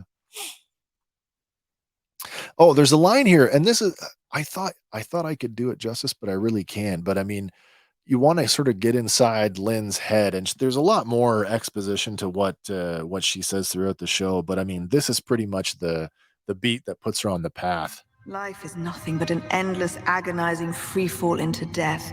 devoid of any hope. There's no reason, there's no plan. We are, all of us, utterly alone. It's pretty bleak. Yeah. So, I mean, this is where I say, like, there's the Big Lebowski moment with the nihilists, where she kind of starts going down that path where, like, it's, I can't see an end to it. There's no meaning to anything. So why go on? Well, it might as well just burn it all down around us. Yeah. And eventually that's kind of the path that she's going to go down. She sees there's no grand design to the cosmos, and it's all just pain and chaos. And yeah, as I say, that starts her down her path to nihilism. Yep. All right. So where are we now? Oh yeah, we're still in the castle. So that's after he's kicked her out. I just wanted to point out in this slide that there's a cool thing here where going back to the vintage playset, again, tooling costs and whatnot, you couldn't build everything into it. So I mean, what's the next or most cost effective thing? Stickers and cardboard cutouts, right? It's been a toy staple forever. But you can see on the back wall here, which is actually I think that's actually the front door, to be honest. I think that's actually the inside of the drawbridge we're looking at, or at least connecting to the the antechamber to the drawbridge. There's basically the pennant that came with the original castle, which was a one-sided sticker. The show goes a little bit further, because on the other side of that door there's another pennant, and it's got a different image, almost like the good and the bad, but they're both hanging there again with the balance. Yeah. At the realization that Skeletor is on the verge of wielding all the power in the universe, and all he can think to do with it is to kill He-Man, Lynn bursts out with laughter. She holds nothing back as she admonishes him, much like he had previously done to the evil warriors back in the Filmation series. She calls him a blithering boob. Lynn insinuates that Skeletor could have killed, or she says, you're basically standing on the precipice of all the power in the universe, and all you can think to do with it is kill He-Man. And that's where she's just like, I can't believe you. She's like, you could kill Randor with a thought, and that would be enough to draw out He-Man, begging him to spare the life of his mother. But Skeletor, being the type of guy that he is, because at this point, Skeletor doesn't see her as a threat at all. No, he never did. No. And I mean, what does he say to her? He says, strikes a nerve with her when he calls her an imaginative little gutter rat. And clearly that strikes a chord with her, because she instantly, completely silent, turns around and just leaves the room. And another sign of your abuser, knows exactly which. Well, this is it. I mean, I don't want to make it an exercise or a discussion in mental health, but I mean, how much of what affects us as an adult comes from our childhood? And I mean, it's the title of our episode, The Gutter Rat. And I mean, there it is. He calls her, she is the gutter rat. And that drives her out into this hallway where she finds a quiet little spot, and she actually sits down and starts to cry. Tears. Yeah, she bursts into tears. So, I mean, at that moment, that's 5-year-old Lynn, reliving the painful childhood that was her existence, which she actually dives into, because Beastman once again makes an appearance, and he's trying to be supportive. Yeah. But at the same time, he makes some mention about his people having an expression, and then he says it in whatever beast language he speaks, and he's like, that means be you, or be yourself, or be your own, I think is what it is. But Lynn basically just says, you're the closest thing to a friend I probably have here. She's like, I always thought of you as like a simpleton. And then she said, do you know how I came to be here in with him, or in the service of him? And she goes into her story about how she grew up in a place called Zalesia, grew up in the slums of Zalesia. And she says that on her 5th birthday, her poor starving parents decided that they had no choice but to try and eat her. So if that's not harrowing, then I don't really know what is. Mm-hmm. Who does that? Steal a loaf of bread, for Christ's sake. Yeah. So for that, she actually fled. Now, I can either get into the Zalesia thing, or we can sort of finish out her little story here. Well, the cartoon itself kind of sums it up real quick, but the book dives in real heavy. Okay, well, let me just talk about Zalesia for a second here, in terms of the lore for the other lore, the bigger lore. Yeah. So Zalesia, we've heard this before. Zalesia was the name of the second most prominent city of Eternia in the 2002 series, and it's now basically ruins. It's sitting under a desert essentially. But Zalesia, the iconography of that city had a giant ram head at the city gates. What does that tell you? Yep. So it also was the resting place of two major artifacts in Masters lore: the Havoc Staff with the ram's head on it, and then another artifact called the Ram's Stone. And so originally in that continuity, her father, and I did write it down. Oh yeah, her father was a gentleman by the name of Nicholas Power. He was actually like the mayor or the head of the city, and essentially broke his sacred oath, took a wife and had a child. And because of that, the council essentially cursed him to become what this character called the Faceless One, who would basically haunt the ruins of Zalesia for all time. So in the 2002 lore, the Faceless One is Evil Lynn's father. And I mean, it shows here. This is the Masters Universe Classics figures for both the Faceless One and Evil Lynn, and of course the deco on these is much more akin to the 2002 series, the animation, and you can definitely see like the color palette is similar across both characters. Mm-hmm. But you said something interesting about the tie-in comic book, that there's more going on there. They heavily elaborate on this. Yes, her parents tried to eat her, and she fled. She went and goes and hides in the sewers. Sure. And is met by a old lady wizard who takes her in and kind of starts teaching her the ways of magic. And do you remember her name? I believe Magistra. So that when we talk, which is another callback. I wished I had known that earlier, because I would have thrown a slide in there. But so we've seen Magistra appeared in part one. In the film, she did appear in part one. Yes. But the character also appeared in the Filmation right. series. And it turned out it was Evil Lynn in disguise. That's right. Yeah. So technically, this possibly future version of herself goes back to save the younger version of herself. Sure. But that leads her down the road that she will eventually go. The other thing is, when Skeletor shows up after she has tried, basically she gets, raised up, and a few years later she goes back to try and get answers out of her quote unquote parents. Right. And the wizard lady has told her, don't use it for evil or personal gain, because it will corrupt you. And she, knowing full well, goes back looking for answers and revenge. Okay. At which point Magister stops her and says, I told you not to do this. This won't end well. No. But then the city guards show up, chase her down an alley, at which point she's, backed into a corner, panicking, and can't access her magic. Skeletor shows up to save her. And that's kind of where our story picks up here. Yeah.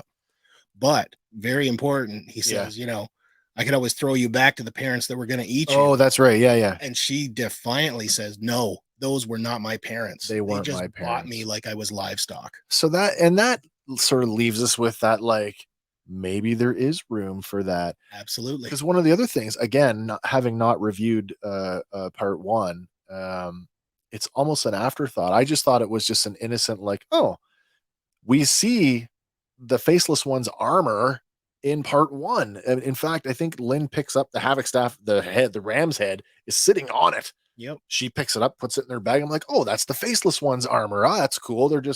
I just thought it was a simple callback. And now with the revelation that that's really, those weren't necessarily her real parents, that connection is still up in the air. Like, they really could still be related. Yeah, because if he wasn't supposed to have a child, technically she would have been taken from him. Right. And, sold into slavery. Yeah. Well, that's where we get to the point in the episode where we actually get the visual component. We don't get any of the speech from Skeletor, but oh my God, we get this awesome Horde appearance. apprentice Yeah, version. yeah. I mean, Skeletor without his, I mean, the trappings of his battle harness are there, but I mean, the deco, it's black, and he's got this like wicked Horde logo belt on, which leans right into the lore of Skeletor being Hordak's apprentice. Now, that also gets addressed really heavily in the comic. Do we want to dive in on that? We can talk about that a little bit. We're definitely going to talk about it at the end. So, Okay. because I mean, that's one of the routes that are open to us for a season 2. We'll leave it to the end after we get to that final. Yeah, if it fits shot. better at the end, sure. I think so. The origins of Skeletor. Yeah. So Skeletor, Horde apprentice, Hordak apprentice. But she says, in the series, it's like, he elevated me out of the slums. He bolstered my magic. You see him hand her her scepter and gave her purpose, I think is what she says. Yeah. But when the story is over, that's where Beastman basically says, be your own, encouraging her to leave. Because in his opinion, it's only a matter of time before Skeletor will kill her. And I don't know if that's, will send you down a course of action that will get you killed, or like will literally kill you. Yeah. I mean, it could be some of A, some of B. I think based on what's in this comic book, it is definitely a factor. Yeah. Because he is present for when Skeletor tells Lynn this. Beastman is. Yeah. Oh, cool. So he really knows more. He knows more. Interesting. And her laughing is kind of weird because she hears what he has to say. I don't want to jump ahead, but I mean, we talked about how much death there is in this series, and we know like we're gonna lose Beastman a little bit later on. But I hope we don't, though. I think there's room for him to return. Yes. Yeah. Well, and they can do it really easily by tying it back to the '87 movie. Sure. All the death in this just seems so final, though. And we're going to get another one here, relatively shortly. But yeah, given that he's, as you say, he's been around and has heard so much. I mean, let's be realistic here. Beastman was wave 1 of the vintage toy line. Yep. He was in wave 1 of the 2002. Oh, was he wave 1? No, I don't want to say something I don't know is 100% true. He was the very first after King Grayskull was the San Diego Comic-Con exclusive for classics. Beastman was the first character in the follow-up, the first character of the subscription service. Was in I don't know, it wasn't in every episode of the Filmation series, but I mean, he's probably privy to more. Oh yes, more of the machinations than most of the evil warriors combined. Yeah. So I mean, it really, and given what we saw of him in part 1, how he sort of was the pseudo protector for Duncan and Orko there. Yeah. I mean, this is why I say, like, to me in this version, he's more like a shaman, or almost like a ranger, like in the Strider sense. Mm-hmm. You know what I mean? He certainly has. Setting Beastman up to be a leader of something somewhere is a really cool idea, given like how far has he come. Yeah. Recognizing abuse going on. Yeah. All right, so now, oh boy, we're gonna go we're jumping back to base camp, where we get this scene between Adam and Teela, who are now hanging out inside the Talon Fighter. Teela is just kind of alone with her thoughts, and Adam jumps in, and we get a bit of a throwback to that Filmation kind of the comedy aspect, where Adam's like, the Castle Grayskull, cabby, and make it snappy. He just gives her this like funny line. But really the whole conversation evolves, and they sort of come to terms with each other with what had happened between them. And ultimately she forgives him. She forgives him for keeping the secret, saying that she understood it, but then, sternly says, but I'm not going to tell you that it didn't hurt, and that your secrets didn't hurt other people. Yeah. And, he says that he's sorry for that. He also says, there's something else I need to tell you, and I probably should have told you long ago. And like, it's that awkward teenage, like, I like you kind of moment. Yep. But he doesn't even get to get the words out of across his lips. And she's like, I know the sorceress is my mom. And he's just kind of like, oh, and he just goes with it. Yep. Unfortunately. But it makes for a better payoff later on when they do finally. It does. When they do finally get to it. All right. Now Flashback. We're going to go back to Grayskull now because it's going to get real hot and heavy here for a second, because now Lynn has a bit of a plan. She kind of knows what's going on. She's taken sort of, what Duncan has said to her, what Beastman has said to her, and she knows that she's got to get the sword away from Skeletor, and the only way that she can do that is if he lets the power of Grayskull go. And so, like any good, well-written villain, and of course it's perfect that it's Lena Headey playing this role right now, is she basically lures Skeletor to release the power by essentially offering to have sex with him. But at the same time, this is a 100% Kevin Smith moment. In Going right back to Mallrats, where they're talking about like Superman having sex with Lois Lane. Yeah. She says, if you were to do that to me right now, you would rip me in half. Yeah, basically you're a god and I would wake up in the afterlife. Yeah, so you got to power down. That's right. Oh, yeah. Again, with the adult aspect. So yeah, she basically forces him up onto the throne and begins the to throne of him. Grayskull, climbs up on his lap.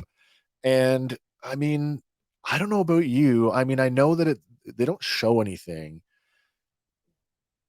She kisses the bony face, though. She does kiss the bony face. I mean, the innuendo is so thick. I'm left with they had sex at some point, because he's like, I'm glad you took my point. Past tense. Yeah. Like, oh, they really are. Well, she says that, let's engage in our other favorite pastime. Our other favorite pastime, yeah. So implying that they have before. They've had relations. Okay, so I mean, wow, that's a huge development for the show and for those characters. And it kind of solidifies that whole are they or aren't they relationship. A couple. Yeah. 2002 explored that she was in love with Keldor. And and they sort of leave it at that's why she stayed with Skeletor, but they don't really talk about them having any more romance after becoming Skeletor. Yeah. So I guess this kind of suggests that, I guess they did. The rest of his body was still functioning. Yeah. Bones. Wow, we're getting these crazy comments tonight, and I don't know why, but yeah, you're out too. All right. Anyway, all right. As she's seducing him, and he says, "Indoor sports." Kim says, "Indoor sports." LOL. Yeah. I assume you mean bedroom golf.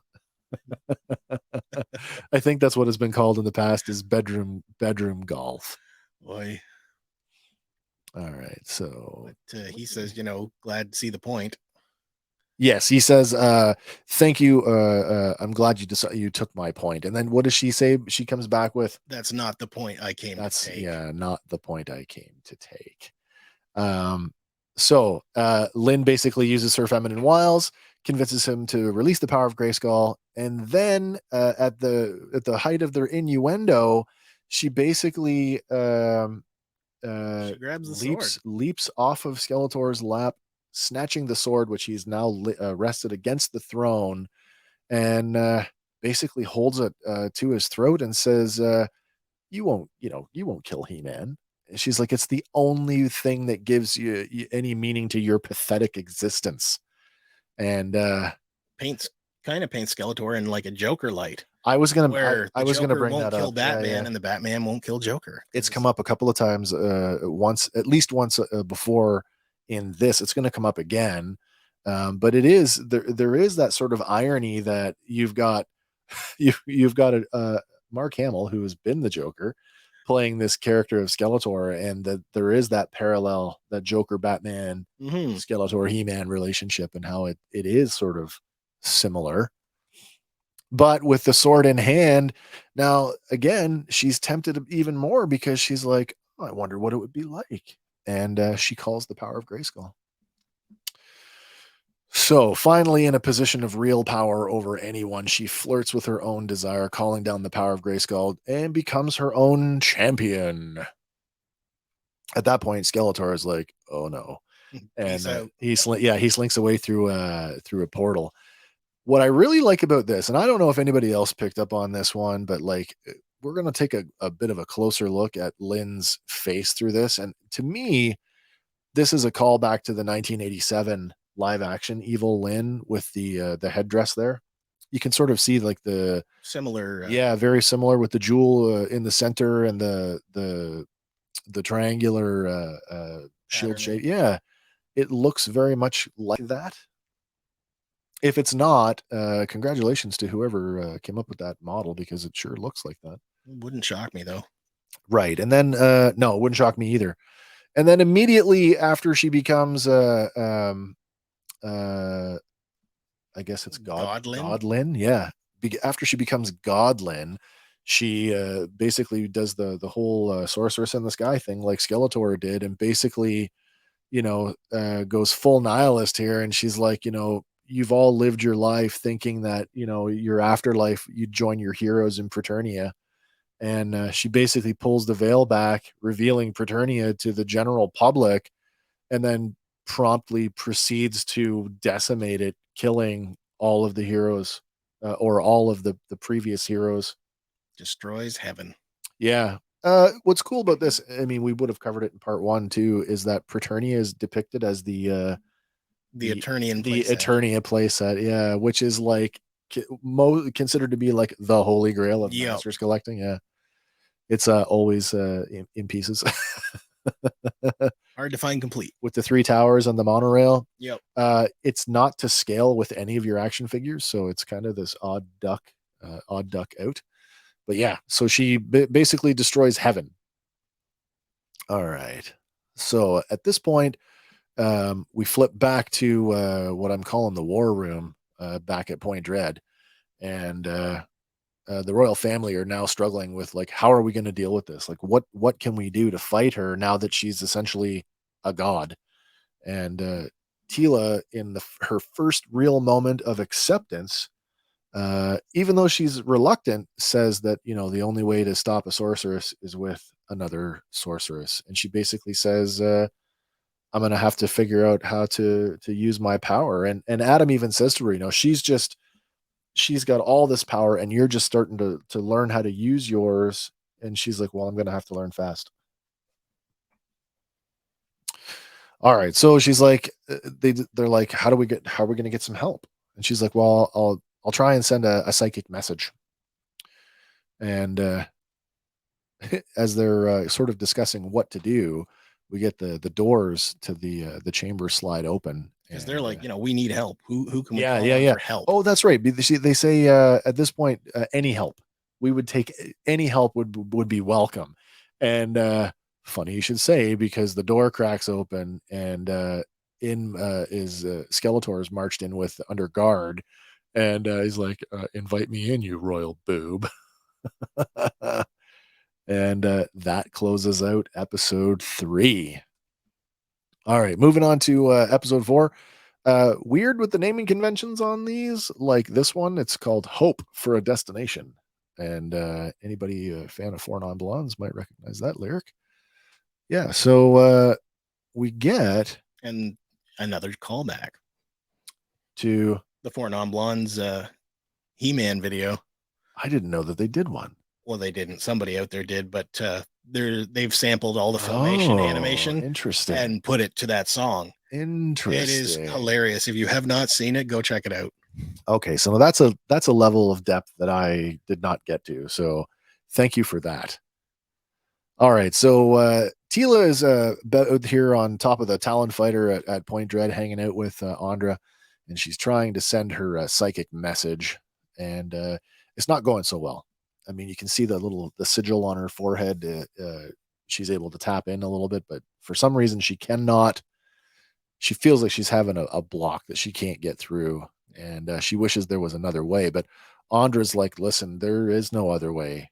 And she's like, if there was, I would have figured it out by now.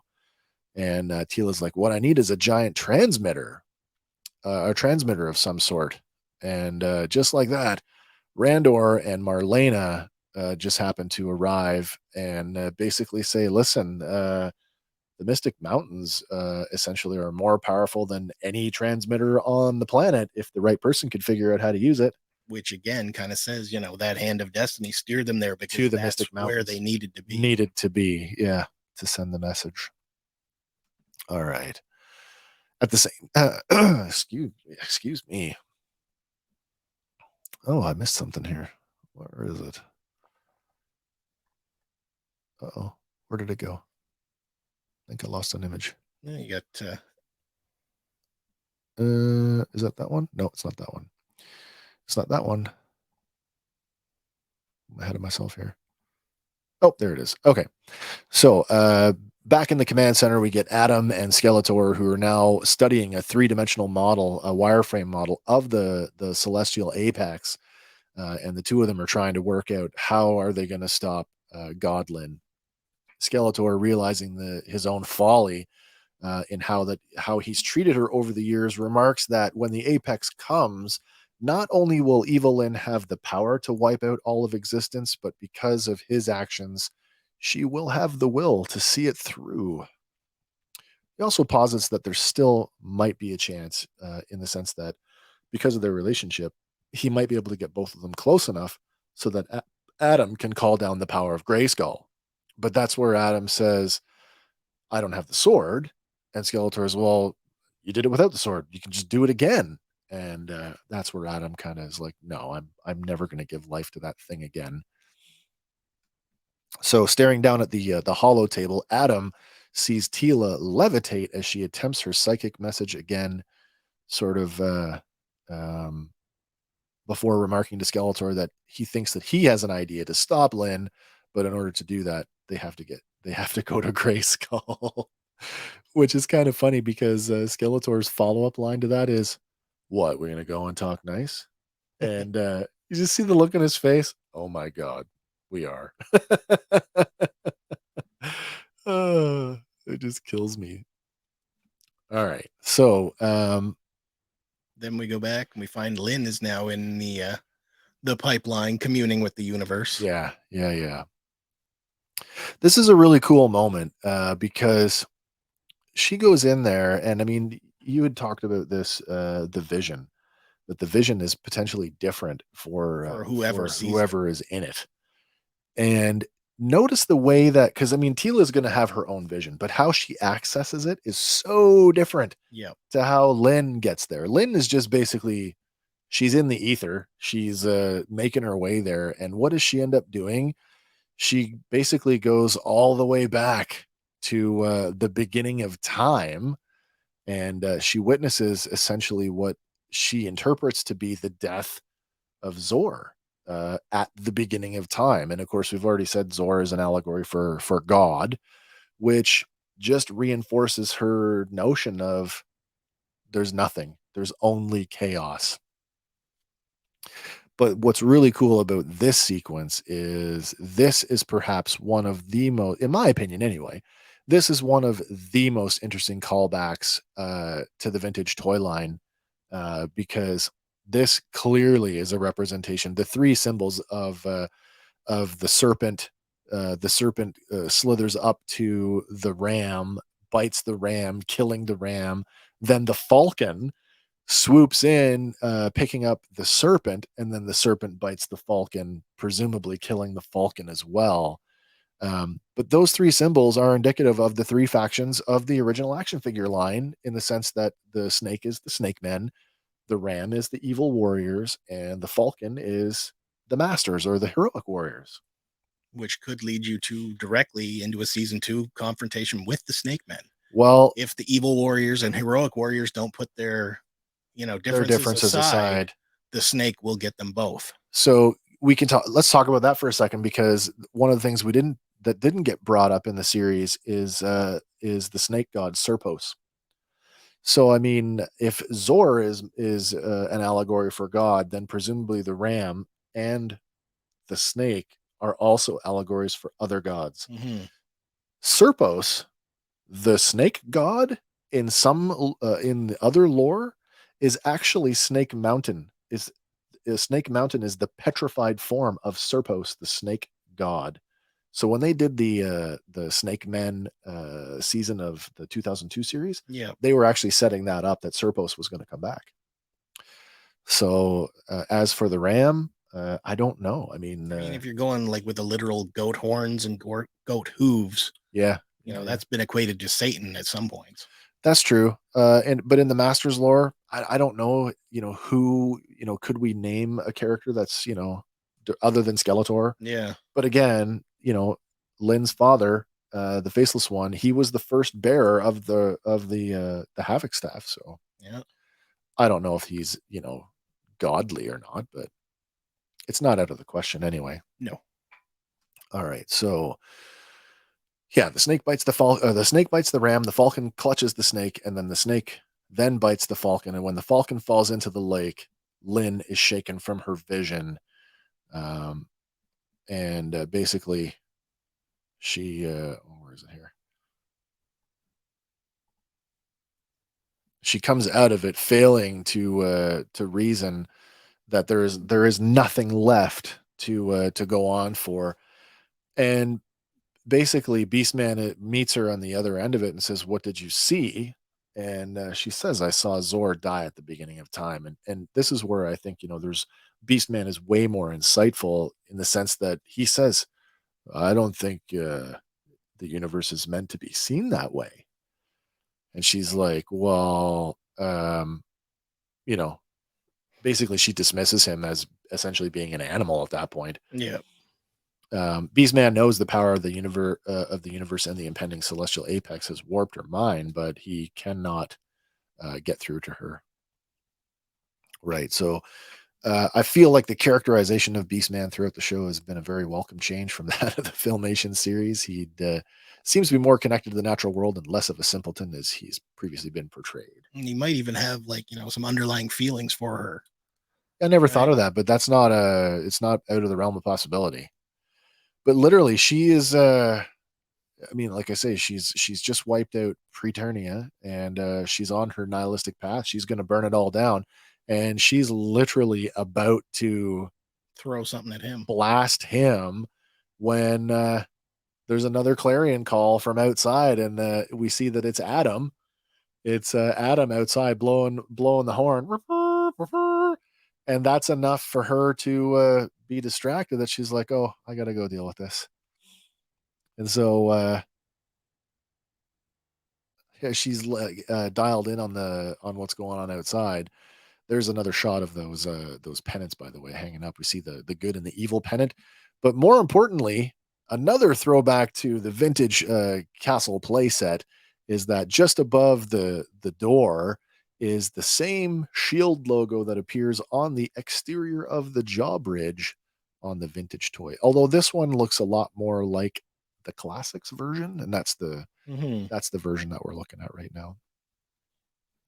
All right. Turns out it is Adam, Skeletor, and along with Cringer and Panther, who have come to negotiate. So we'll take a look here at the cats here for a second, because both of them appeared in the original show. Both of them appeared in the toy line 2002. I probably should have thrown some more images in here to cover that, but the 2002 Panther is essentially a straight up repaint of Battle Cat. But again, that's so consistent with the brand, right? Yeah. Because like the original, he was just painted black and then flocked purple. Yeah. And then there was no headdress on Panther. No. And there was no headdress on the 2002. So, this version is the Masters of the Universe Classics version, which is clearly what we're looking at here, with the ram horned helmet. And the vintage toy line, arguably you could say that if you took the armor off of Battle Cat, you could say that it was Cringer, but we all know that it was the Big Jim Tiger mold. Yep. And in fact, in the current line, in the Masters of the Universe Origins line, they've actually gone so far as to give the little little fang that hangs out the side that Cringer has that Battle Cat doesn't. They've done that with the new Battle Cat. So again, Nice. take the armor off, and it's supposed to be Cringer. But keep in mind that the Battle Cat for the Origins line is the largest Battle Cat of all the toys ever made. So it's even more out of scale with the action figures. There was a Cringer that was done to scale, the one that we're looking at here. That was Cringer was actually a pack-in with Queen Marlena. Yeah, and the only reason they could do that was by doing him as a solid molded piece, so he has zero articulation. But arguably, I would say that this version of Cringer, which is the first official version, has probably the better likeness of the two, and certainly better scale, even though that some people say that's a bit large. So the negotiations really are essentially just a large distraction, because while they're upstairs in the throne room trying to negotiate their way to Lynn, you've got Andra and Tila, who are basically sneaking in through the grate under the bridge, through the sewers of Grayskull. Yeah. But it doesn't really it doesn't go very well for them, because apparently every evil warrior that's ever appeared anywhere is living down there. Yeah. And we get a litany of villains that turn up to attack them, starting with Spikor. Spikor, who has been a mainstay since the vintage toy line. Of course, he's had several looks, and has appeared in several toy lines over the years, including the new Masterverse line. So it's a cool figure. I mean, you go back to the Filmation, the animation model for Filmation, and again, I mean, the show did aim at kids, so you can't really blame them for that. But I mean, he's got two hands there, and not his trident. His trident appendage, I guess you could call that appendage. I don't know, arm. There you go. Sure. And they tried to fix that in later iterations. Arguably the classics one. Now there's two versions of the classics one. There's one that's more meant to emulate the vintage toy, which I think is done really well, because it comes with different length tridents to simulate the old action feature of the toy. And then you have one that's based on his Filmation appearance, which, it looks better than the animation model, but I don't know. And then, of course, the new Masterverse version of that. Yeah, Spiky as he is, he was never one of my favorite characters. No. Well, our next villain coming up here, who drops in from the ceiling, Webstore. What about him? I really liked his appearance in the 2000 series. I did as well. Webstore was probably one of my favorite villains of the vintage line too, because he had this cool action feature where he had his backpack, his battle harness essentially had a spool. Line in it. Yeah, had a line. And he could climb. With his, what do you call that thing? A grappling hook, I guess? Yeah. But he's had several appearances over the years as well from the vintage toy line. His Filmation appearance is a little more subtle. And then 2002 took a sharp left, and they really dug into this spider theme. Yeah, the arachnid spider-like quality. Unfortunately, he's another one that never got a figure in the 2002 line, but he did get the statue treatment from NECA. And honestly, guys, if you're a collector and you're a lover of Masters Universe, the NECA Staction line, which was really nice, essentially meant to continue the 2002 aesthetic, some of the best sculpts out there are in that line. Then we fast forward up to the I guess it's the Masters Universe Classics, which is kind of a hybrid. It kind of blends the arachnid theme with the extra spider legs, with the vintage style, more traditional style. Yeah. And now full circle with the Origins line, which really leans into sort of the vintage line, and essentially, that's kind of what it is. I mean, he looks pretty much like the original figure with just some slight color variants. Mm-hmm. All right. And then, I mean, oh my God, who are we going to get now? We're going to go into this guy, Blade, who's right out of the 1987 live action movie. And this is his first appearance in the series. Yeah. Like the new series. He does show up briefly in the comic book. Oh. But it's only for like one panel. Interesting. So again, just like a quick little nod, but so Blade goes all the way back. He goes back to the vintage line. 1987 was like the line, the toy line was sort of in the throes of death, as it were. Yeah. I mean, they'd had some of the figures kind of figured out what they were going to do for the live action movie, and Blade is one of just a handful of figures that came out for that movie. The actual stunt coordinator, the guy who did all of the sword training for Dolph Lundgren, is the guy who ended up playing the character. Double duty. Yeah, and then I mean, he got a really good, really, really nice figure in the classics line, obviously, which is a huge, huge update to the character and fully articulated. But yeah, a whole lot more faithful to the big time. movie. Oh yeah.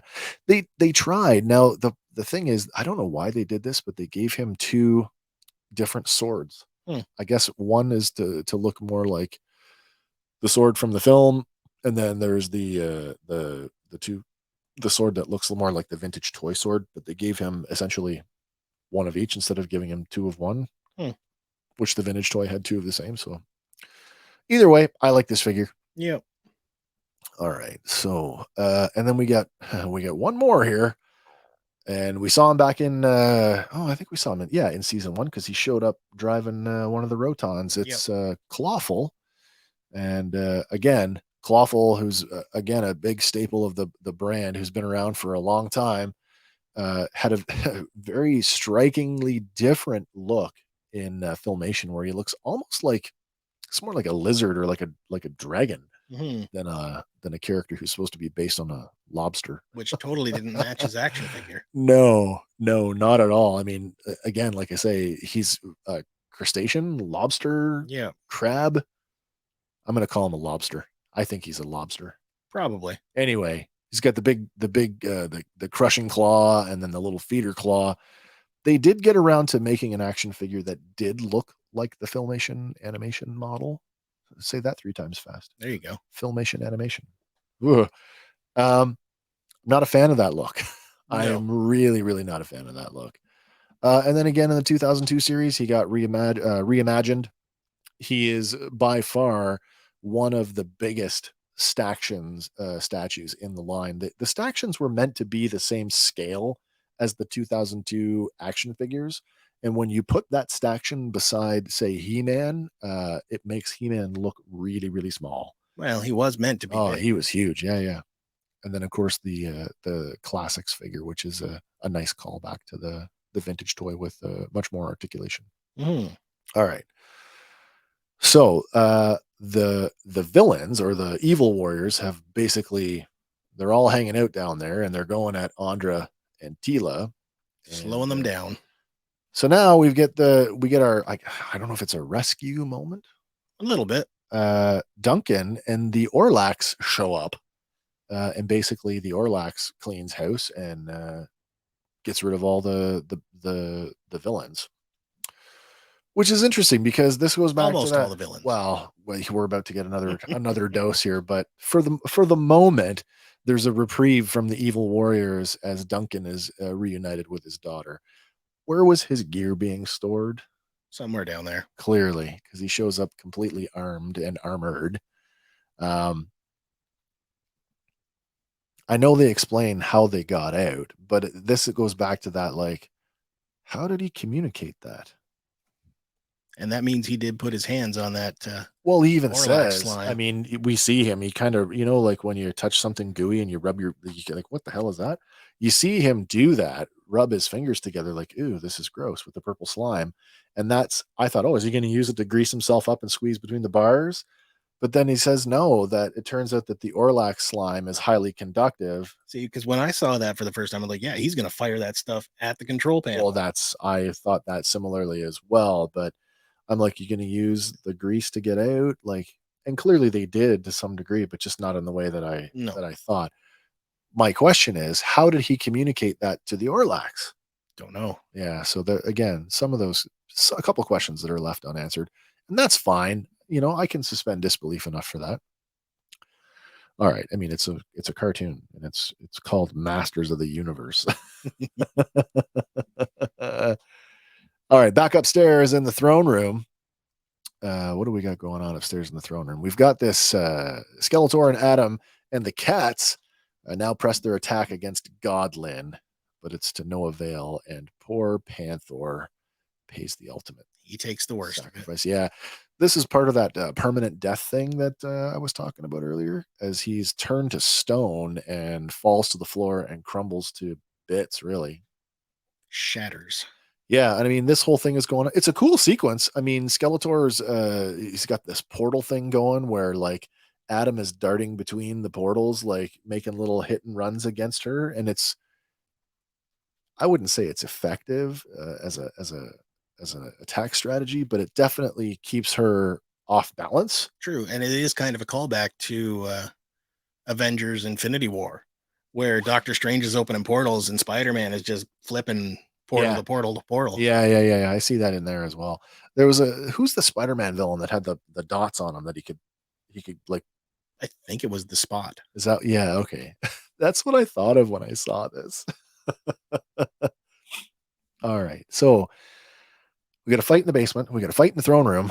We're going to go back to the basement for a second because now that there's been a reprieve and the villains have been, the A-listers have been, the A-listers have been dealt with. There's this moment where Duncan and Tila have a moment about, thank you for being my daughter, and that whole, now it's time for you to go and do the thing that you're meant to do, and you got to go through that door over there, right? But not before they not before they get accosted by these two characters in the form of Goat Man and Pig Boy. Yeah. We talked about both of these characters back in the part 2 trailer review, but we'll take a look at them again. We get Goat Man, who made his first appearance, his only official appearance in media in the children's book, The Secret of the Dragon's Egg. And finally, many years later, got an action figure in the classics line as well. And he's accompanied by Pig Boy, who, as we said before, was young Richard Sponder, who won the contest from Mattel to get a walk-on role in the 1987 live action movie. Pig Boy and Goat Man. So Man-at-Arms and Andra, they hold off the attackers, which is just enough to allow Tila to reach what is called the Tide of Transformation. At first, I thought they were going to go with the Pool of Power, but they renamed it to the Tide of Transformation.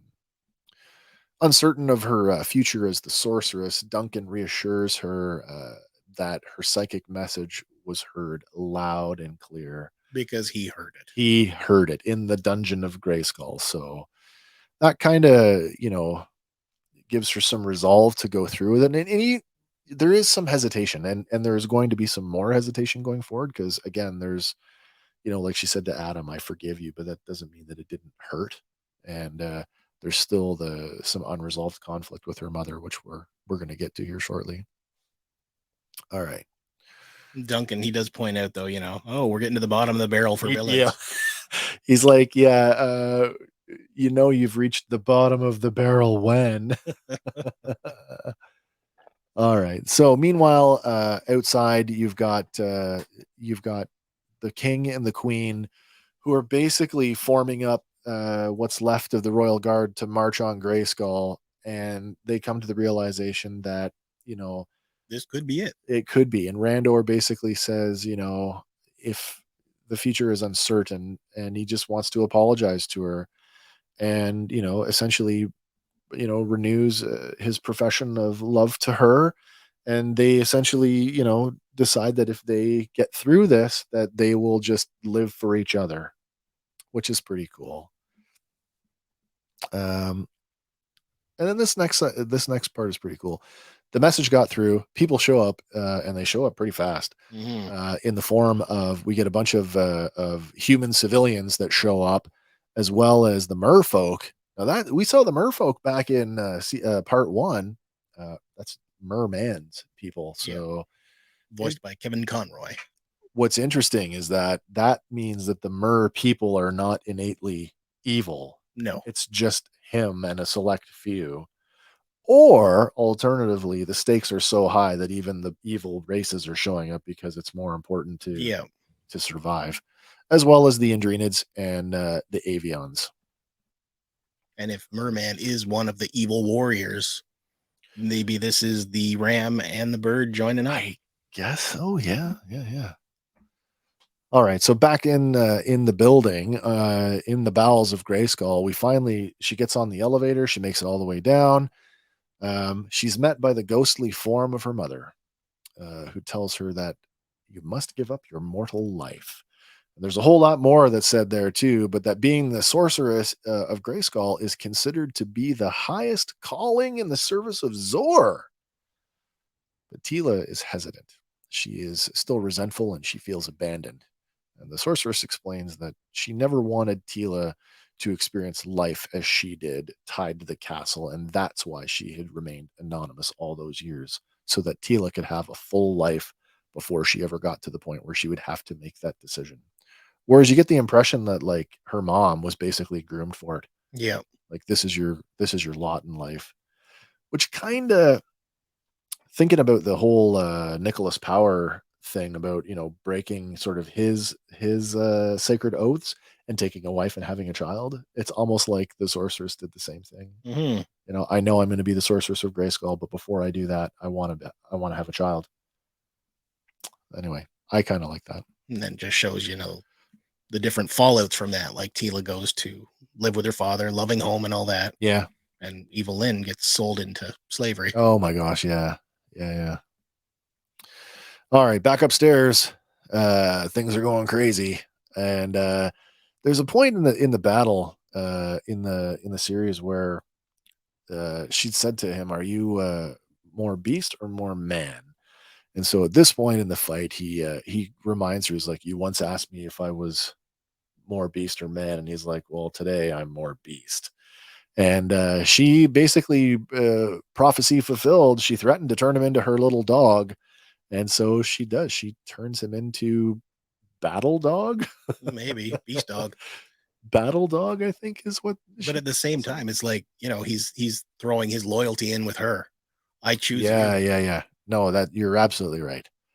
So transmutes him into Battle Dog. Lynn finally breaks from Skeletor, not just metaphorically, but also literally when she tells him that seeing as Skeletor as a survivor, referencing his whole survival shtick from part one, how he lived inside of her staff, her scepter, leached off her energy, literally fed off of her body until he was strong enough to regrow his own, I think is what he says.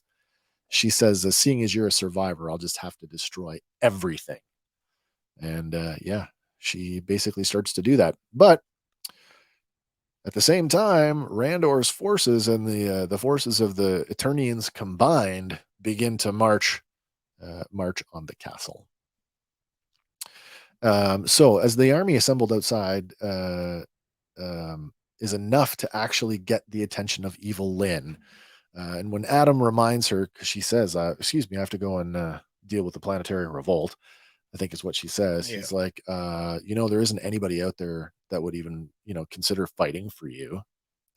So she basically raises her own army, and it's an army of shadow beasts. So, I mean, if you guys were watching our trailer breakdown, and I talked about this before we saw shadow beasts and we saw that dragon, I didn't realize that the dragon was also a shadow beast because I'd said, where is Granamir in all of this? Yeah. It's not a real dragon. So presumably he's still, doing what he does. Sleeping on his gold pile. I guess so. So we get shadow beasts, and we're going to talk about shadow beasts here for a second because that's a callback to Filmation. That's one of the few original Filmation characters that made it into the toy line. Now, it didn't make it into the vintage line, but they did manage to secure when they finally, and it took a while for Mattel to actually secure the rights to Filmation characters, probably because of how many times the brand had been sold and who owns what and this and that. But finally they got the rights, and they made a Shadow Beast, and he was an oversized figure. He was huge. I think he was close to 8 or 9 inches tall. Might have even tipped to 10, but we saw them. They made a single appearance in the 2002 series. But they definitely look more like what we're seeing here in Revelation, more shadowy, more. Whereas like the Filmation one looks like a long-haired unicorn gorilla. There you go. But that's not all, everybody. No, kids. There's more. There's more to be raised from Subternia. Well, see, that's the thing. Do the Shadow Beasts originate from Subternia? I think so, because in part 1, they when they go down there, they are accosted by Shadow Beasts. They are. Okay. So that could be their origin. Remember that. Oh. And in a twist of fate, the Shadow Beasts are led by none other than a resurrected Scareglow. Tony Todd's back, the Candyman himself. Oh, this is a cool figure. Now, the original Scareglow came out towards the end of the toy line, right around 87. He was one of the last, which also makes him one of the most. He's also one of the most expensive to buy, most sought after. You know, there's only been 3 versions of this action figure in. Well, I think Mondo is doing one as well. I can't. I think these are the only ones that are out now. But anyway, all 3 of these figures, they all glow in the dark. Yep. The vintage figure right now, I think we're in Canada. I think that figure with accessories is well over $200 now, which is interesting when you consider that the classics figure. That's out of package though. Yeah, that's loose. The classics figure sells for just as much now. And of course the Origins figure, it kind of, I don't even recall seeing it. Did you see one on the shelves? I have not seen one yet. No, I haven't either. So the only one I have seen is the WWE rip on it, which is the Scareglow Undertaker. Right. I did see that. So yeah, I mean, Scareglow is back. He's leading the army of the dead, the Shadow Army, I guess. The armies of Subternia. Yeah, and with the revelation that that Scareglow is back, that's where the episode closes out. Which brings us to episode 5, our final episode of part 2, and the title of this one is right out of a toy commercial. It's episode 5. Comes with everything you see here. Yep. You feel like I should be saying like batteries not included. Maybe. All right. Back downstairs in the basement, Tila, now on the edge of the tide of transformation, enters the pool, finally ready to accept her destiny. But just like Lynn, she witnesses the death of Zor at the beginning of time. Meanwhile, the battle rages outside, and the king exclaims, "They've broken our lines," as the Shadow Beasts start to tear through everybody. But what's really cool, oh wait, I put this out of order. Actually, that's the one I want to show. Yeah, so there's this really cool moment where like the king, oh no, that's not right, I'm out of order.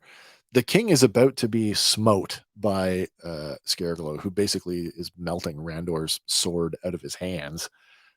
It's not going very well. And there's this like flash of light, color, this red color. You like, what was that? Well, he goes off and he's like, the fear of a king must taste incredible. Yeah, it must be the sweetest tasting or whatever it is.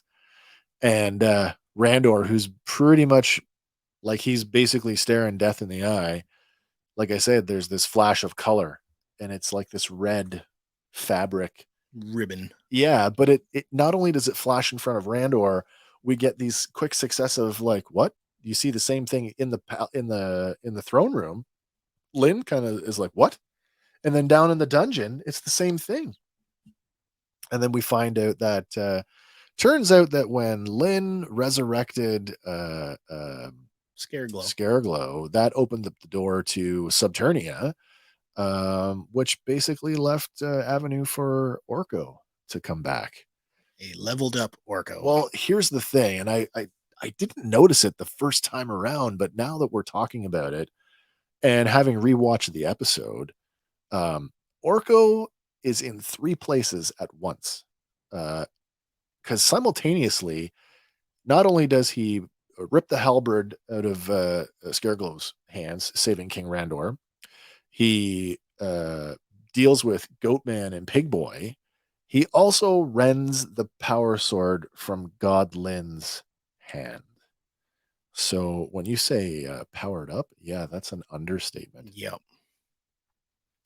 It's interesting to note because in the some of the established lore, they talk about Orko as being like the most powerful wizard from Trolla, and that you know, in the Filmation cartoon, it's like something about Eternia interferes with his magic, and that's why his spells are always bungling.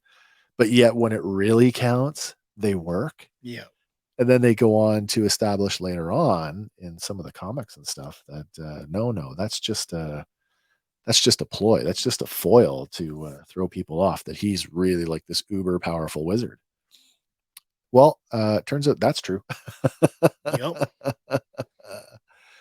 Oh, and so let's take a look at Orko here because Orko again. I mean, we got what 1, 2, 3, 4 action figure variations of this character based out of well now three appearances, 3 animation appearances, including the Revelation series. But Well, he's got a fourth one, but that's a different series. Oh, sorry, you're right. The I robot never even, one from the new kids Netflix one. you know, it never even dawned on me to include those characters in this this look. I pegged that as a separate entity. That's true, I guess. Another faction of the multiverse. Orko's an interesting character because there was no toy for him when the line dropped. Again, he showed up later, and I mean, I don't. Did you have a vintage Orko in your? I did. Okay, so did you manage to hold on to the ripcord? I did.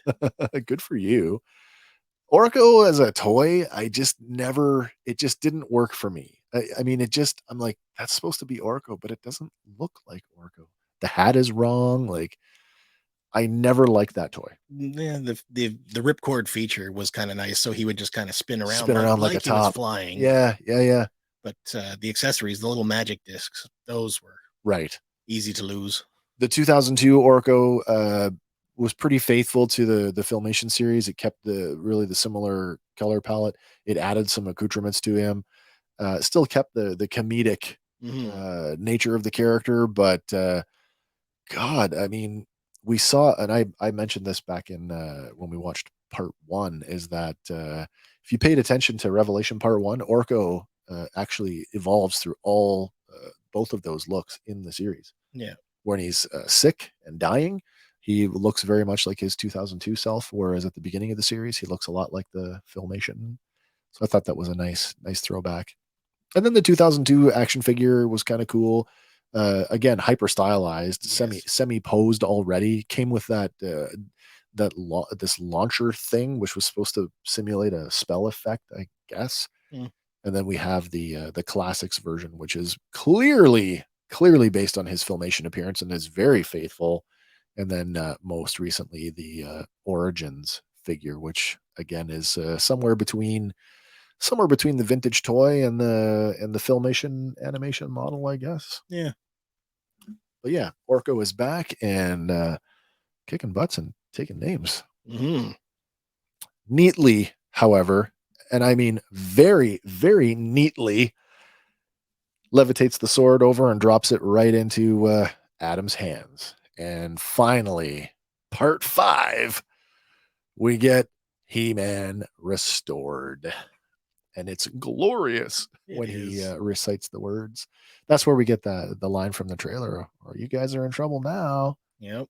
But twist of fate here, not only is He-Man restored as his Battle Cat, but then Adam actually turns the sword on Skeletor and restores him to his champion form, the Skelegod form. And when Skeletor is like, but why? Adam tells him that what does he say to him? Says so you can feel like a hero for once. So you can know what it's like to save the universe. All right. At the same time, downstairs, as the celestial apex is happening, Tila finally reconciles with her mother, who basically, says, I've looked after you, I've watched you, you've been with me every day. Our bond is unbreakable. And she consciously embraces the power and emerges as the new sorceress. And what do you think of that model? What do you think of the look of her? I like it. I very much like it. It's a nice blending of the previous costume and maybe even the Egyptian one from the 2000s. I thought so as well. I like the the bird motif. It's still a bird, but it's different than It's not like right on the yeah, nose. yeah. It's not the Zor Falcon cowl. It's more armored, like her guard tiara, I Mhm. guess. Her captain of the guard. Yeah, it's tiara. almost got that snake-like Yeah, quality yeah, to it, yeah, yeah. It very much does. similar to that vintage toy armor.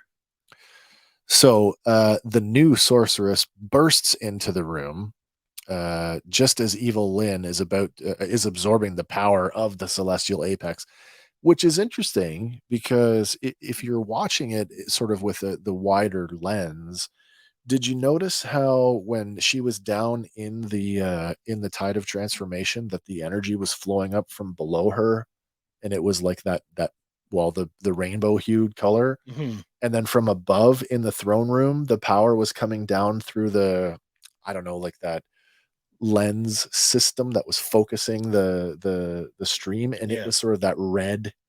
It was a mirror image of of the energy coming together in the celestial apex, Yeah. only just on a smaller scale. At like the center of the universe scale. Yeah. So then Tila busts on the scene as the new sorceress just as that's about to happen, and she engages with Godlin. Unfortunately, the battle spills out onto the drawbridge, and Beastman, Battle Dog, unfortunately, is lost to the void as basically flips Battle Cat on his back, And and the monkey flip commences. yeah, and he falls. All right. And I don't think he's gone.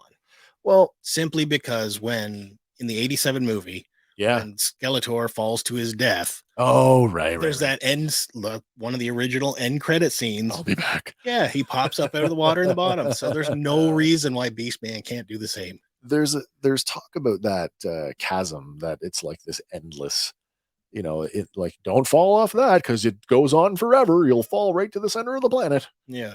So could he have caught onto a precipice on the way down? That's possible. Why not? You think we'll see him crawl his way back out? I think so. Given how much time and energy and effort they put into developing that character, I don't It think would be that a shame to oh get my rid of gosh. him. Yeah, of course it would be. All right. Where is it here? Tila and Lynn battle high above the castle while Skeletor, as expected, now turns to betray He-Man and tries to kill him. However, the battle is interrupted when Marlena flies over and she's like, "I've got a special bomb to drop," and it turns out that bomb is none other than Ram Man. Yeah. She drops him like a bomb on Skeletor's head, and it levels him, like it flattens him right out. And of course, the sound effect that they use for that is this massive, like, kaboom. And even Adam is surprised. He's like, "Ram Man," and he gets up, and he's still got the springy legs like in the Filmation series, but he's like, "Yeah, your mommy's worried about you," which is kind of nice. Meanwhile, sorry, I'm going to take a look here at Ram Man because there's another character we didn't get to look at very well. Ram Man. Okay, so Orko, who was obviously disappointing to me as an action figure, was only slightly less disappointing than Ram Man. Ram Man, above all the other characters in the vintage toy line, is like, what? It's a blow molded toy, has almost no articulation. Spring loaded with a trigger release on the ankle. Yeah, the spring loaded leg thing, it's kind of neat. And it was something that they repeated for the 2002 toy line as well.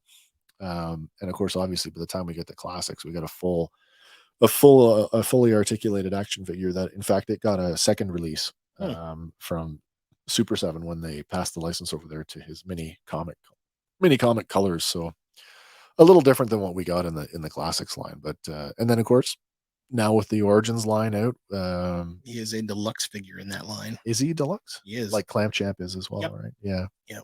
So, but he looks good though. He looks like the blow molded toy, but articulate. Yeah. All right.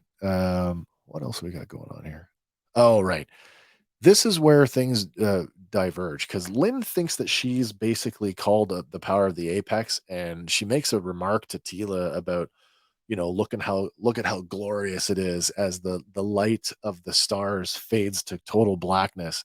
And Tila says, you think you did that? No, I brought us here. This is where I wanted to go. This is my vision. And so she actually shows, where is it here? Did I lose it again? No, you're right there. Am I there? Okay. They come to the shore where where Zor and the snake have just fallen into the lake. Yeah. So we get to see the basically a condensed version of the death of Zor at the beginning of time. But where Lynn was kicked out of her vision because it was just too much for her to handle, what we didn't know is that Zor is reborn and comes out of the lake and is like totally reborn. And it's the symbology of the circle of life, Death, and rebirth. Yeah, the endless circle. So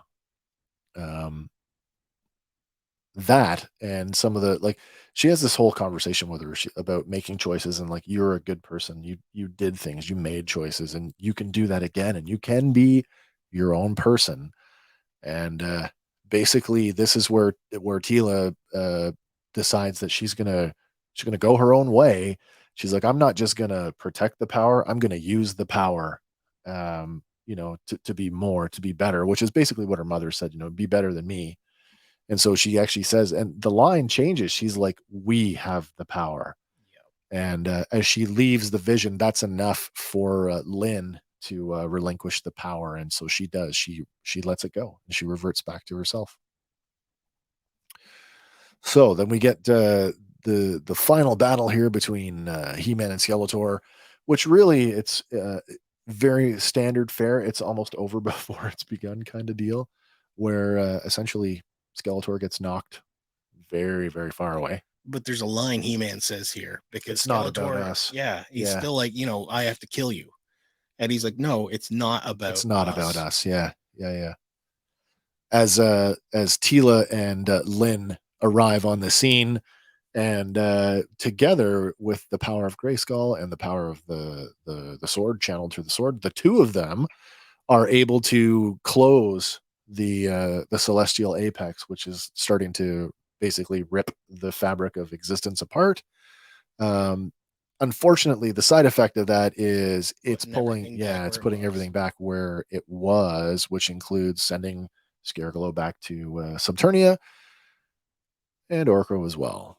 But if you recall back in part 1, when Orko was basically holding Scareglow off at the gates, and Lynn couldn't, she kind of wanted to get involved but couldn't. There's this whole complete change of heart, and she's like, not this time. And as Orko is getting dragged away, she reaches up and grabs him by the wrist, and she's like, no. And she pulls him back. So it's good to know that a simple holding of hands can stop death. Yeah, but she's got magical. She does. She does. That's true. She really does. All right. Where is it here? Oh no. Did I not do it? I didn't. Oh, I thought I missed a whole slide. That's okay. We can talk about it. Our next, the next thing that happens in the episode is we go back to the Palace of Eternals. Yeah, the palace. And by now we see Duncan's in a whole new uniform. He looks like he's some kind of like vizier, or like some kind of like advisor to the king. And he makes a grand speech about, family is, what we choose to make it. And it's today that they're going to welcome a new member of their family. And he turns basically and introduces Andra as the new captain of the guard. The new man at arms. The new man at arms, right? So the job that Tila was originally about to take in episode 1, part 1, is now fallen to her friend. And for the first time in Eternia's history, we have a sorceress of Grayskull attending the royal court, as Tila is standing there. And that's a big deal. Like Adam even makes a point of saying, you're the first sorceress ever to leave Grayskull. And that's why I said all along, like, hey, Skeletor, all you had to do was wait for that celestial apex, and you'd have had all the power to do whatever you wanted. He's impatient. But no, he couldn't do it. He just couldn't do it. So after the ceremony, oh my God, after the ceremony, what happens there?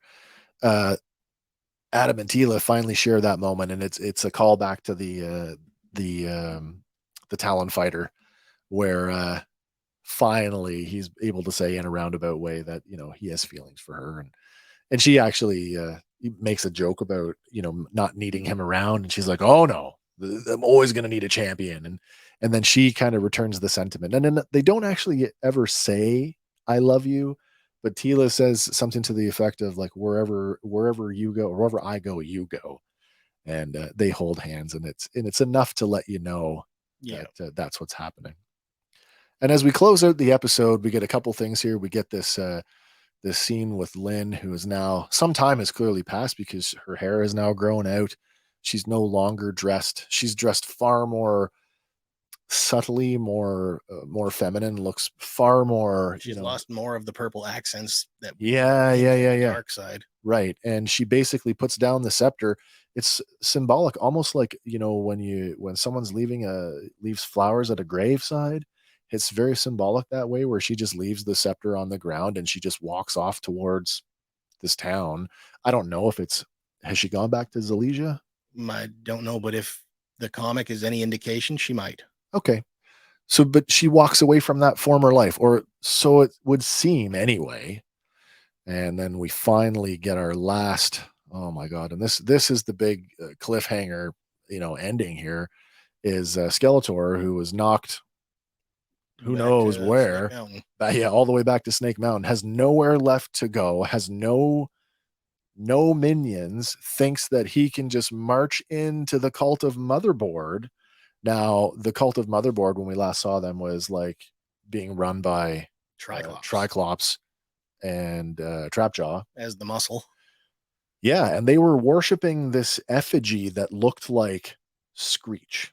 A little bit, yeah. So Screech was the evil version of Zor, or the toy, the Falcon toy.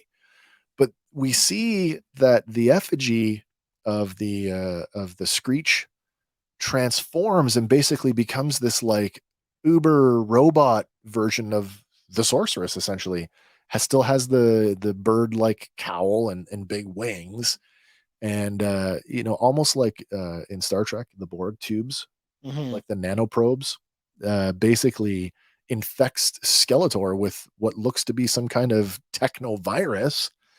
And the final shot is a little trap door on the head opens up, and we get this hollow projection of the Horde emblem. And I mean, Skeletor is completely dejected. Like, he's like, "What? No, it can't be." So that closes out our series. That's all 5 episodes in a 2.5 hour nutshell. But where are we going from here? I think we're going for the Horde. As long as ratings and whatnot are good enough, they'll get another one. It's really on the note. Well, see, that's people were talking about that the other day, and they're like, I don't know what regions people are watching in, but they were talking about this didn't even make the top 10 list. Really? Yeah. I don't know if you saw the top 10 in Canada over the last week. I have not. Yeah, I've looked at it. I didn't see it there. Huh. So I'm a little concerned for it, but not so much that, I'm really worried about it. Yeah, like, I mean, really, they didn't go for a second season of the Dark Crystal. No. And that was incredible. Well, so did they not opt to continue that in a graphic novel, or? It's possible. I don't know. And Netflix is weird that way. But if we want to circle back around real quick, yeah, Skeletor in issue 2 of the series, he basically pulls Lynn aside to tell her of his origin. Oh, really? And he tells of his life on this planet Apollos. And he had a wife, he had a kid, and they were basically slaves. They rose up, defeated the masters, but then they came back harder and ended up killing his wife and child. Interesting. So he was once again a slave, at which point Hordak shows up with the Horde and offers him a chance. Like, I'll teach you this. I'll give you all the power you need to bring your wife and kid back. Oh, that's cool. Because there's some, I'm sure that is one of the established origins for Skeletor prior to the Revelation comic book, the the planet of Apollos or Apollos. I guess whatever you call it, of skull-headed people. Yep. All of them the same way. Yeah. He gets his apprentice gear and he goes through the motions of, helping Hordak conquer realm after realm, with Eternia being like the final piece. Yeah. But he turns on Hordak and claims Eternia for himself. Oh, interesting. And of course, he's telling this to Lynn, and she's like, how much of that was the truth? That was a lie. And, he's like, no, it's true. I've never lied to you. And she still doesn't believe him. And as she walks off, he's like, what gave me away? And she's like, it's just not you. But he's clenching in his hand a little amulet that was of his wife. So chances are it was true. Which makes it weirder because when Lynn is laughing at him and like the nod, he says, I need to remodel the world. Maybe he's meaning to remodel it to bring back his wife. Oh, you know what? That's an interesting thought. That totally makes sense to me. Actually, you know what? I'm going to use this one because this is a pretty good. Hold on here a second. Because there is one more part where Hordak does allow him to bring back one person, and he brings back his daughter. Oh, no way. So there's a character that could potentially appear in future episodes. I'm going to take a look at something here for a second, and I'm going to bring this up for everybody to look at, because it basically hits two birds with one stone here. Is that right? Two birds, one stone? I think so. Is that what I'm saying? Okay. So this is going to oh, what did I do here? Down there. Are we down here? Where are we at? There we are. Let's bring this up here. All right. You're in the show. Uh-oh. What happened? We're both in the show. Something's going on. We should be. Oh, that's the that is our whatchamacallit window. That's our well, I don't know what happened. I feel like I've lost it. That's why. There we go. Haha. We're back. We're back again. I wanted to bring this up because this kind of fits both sort of options. One, the horde option, and two, it talks about one of the, can we call it the redheaded stepchild of Masters? I'd say so. Okay, so let me just where is that tool? Let me just bring this up here. There we go. Let's go. Here we go. I'm gonna bring that up. Okay.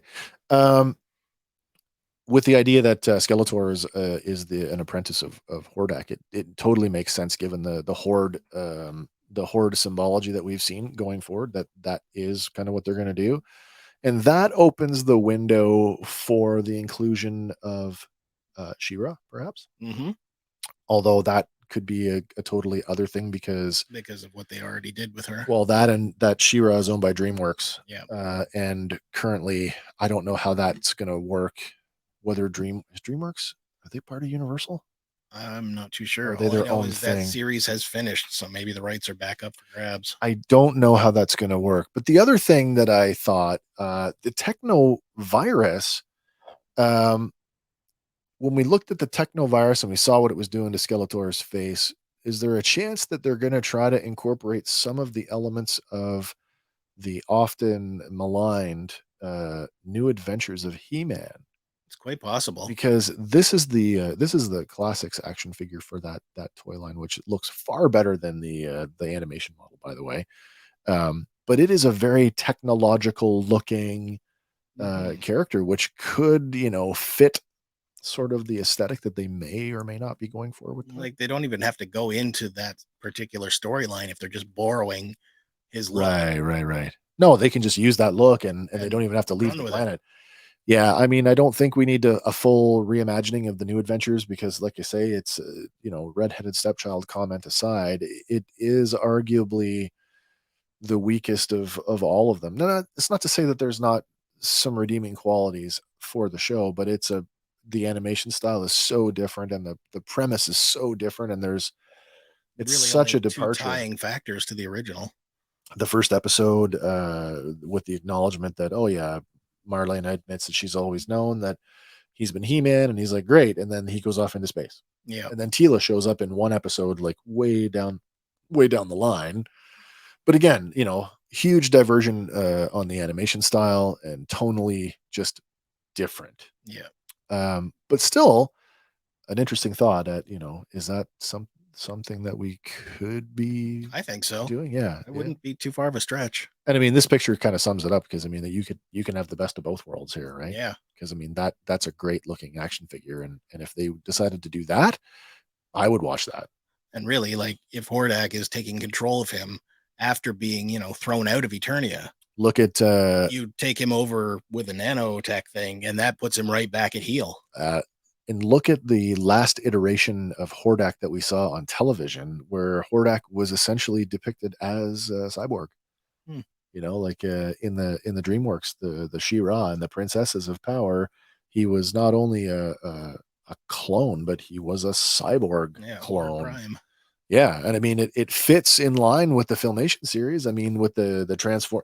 Now, mind you, it's a little more silly because I mean he turned himself into a rocket, but the old arm cannon. Yeah, at least there was that, and all of the buzzsaw attachments and all the cool stuff about Hordak. None of this silliness. The snort. That's true. All right, well, I'm going to leave it at that. I don't know. Do you have anything else you want to add before we sign off for the night? I don't think so. If you haven't watched it yet, give it a chance. There's so many redeeming qualities to it. Honestly, I don't understand how people have, found room to hate it. Well, I'm right there with you. There's no room. I mean, you can not like something and you can be critical of something without having to tear it down or actively attack people who choose to embrace it. So that's kind of what we're all about here on Fandom Power. We're about, liking things, and we like people who like things. And we hope that you guys that are coming along with us like the same things that we like, because if you keep liking us, we'll keep bringing you things to talk about that we like. Speaking of likes, it's that time again where I make the plea. If you like what we're doing, please like, comment, and share this video with your friends.